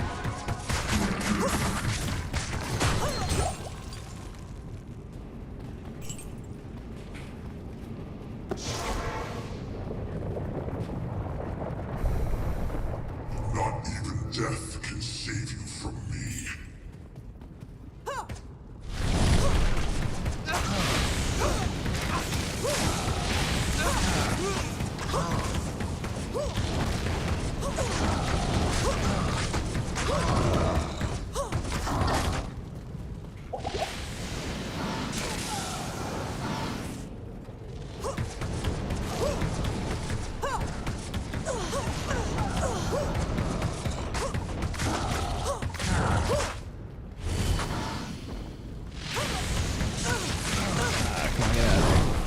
There we go. Okay.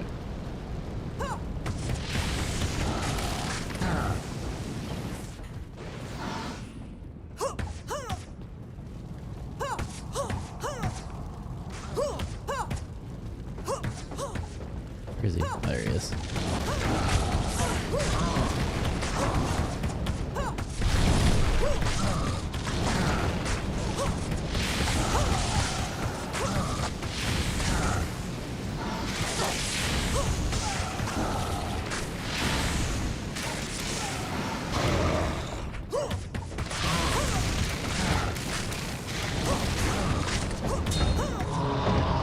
There we go.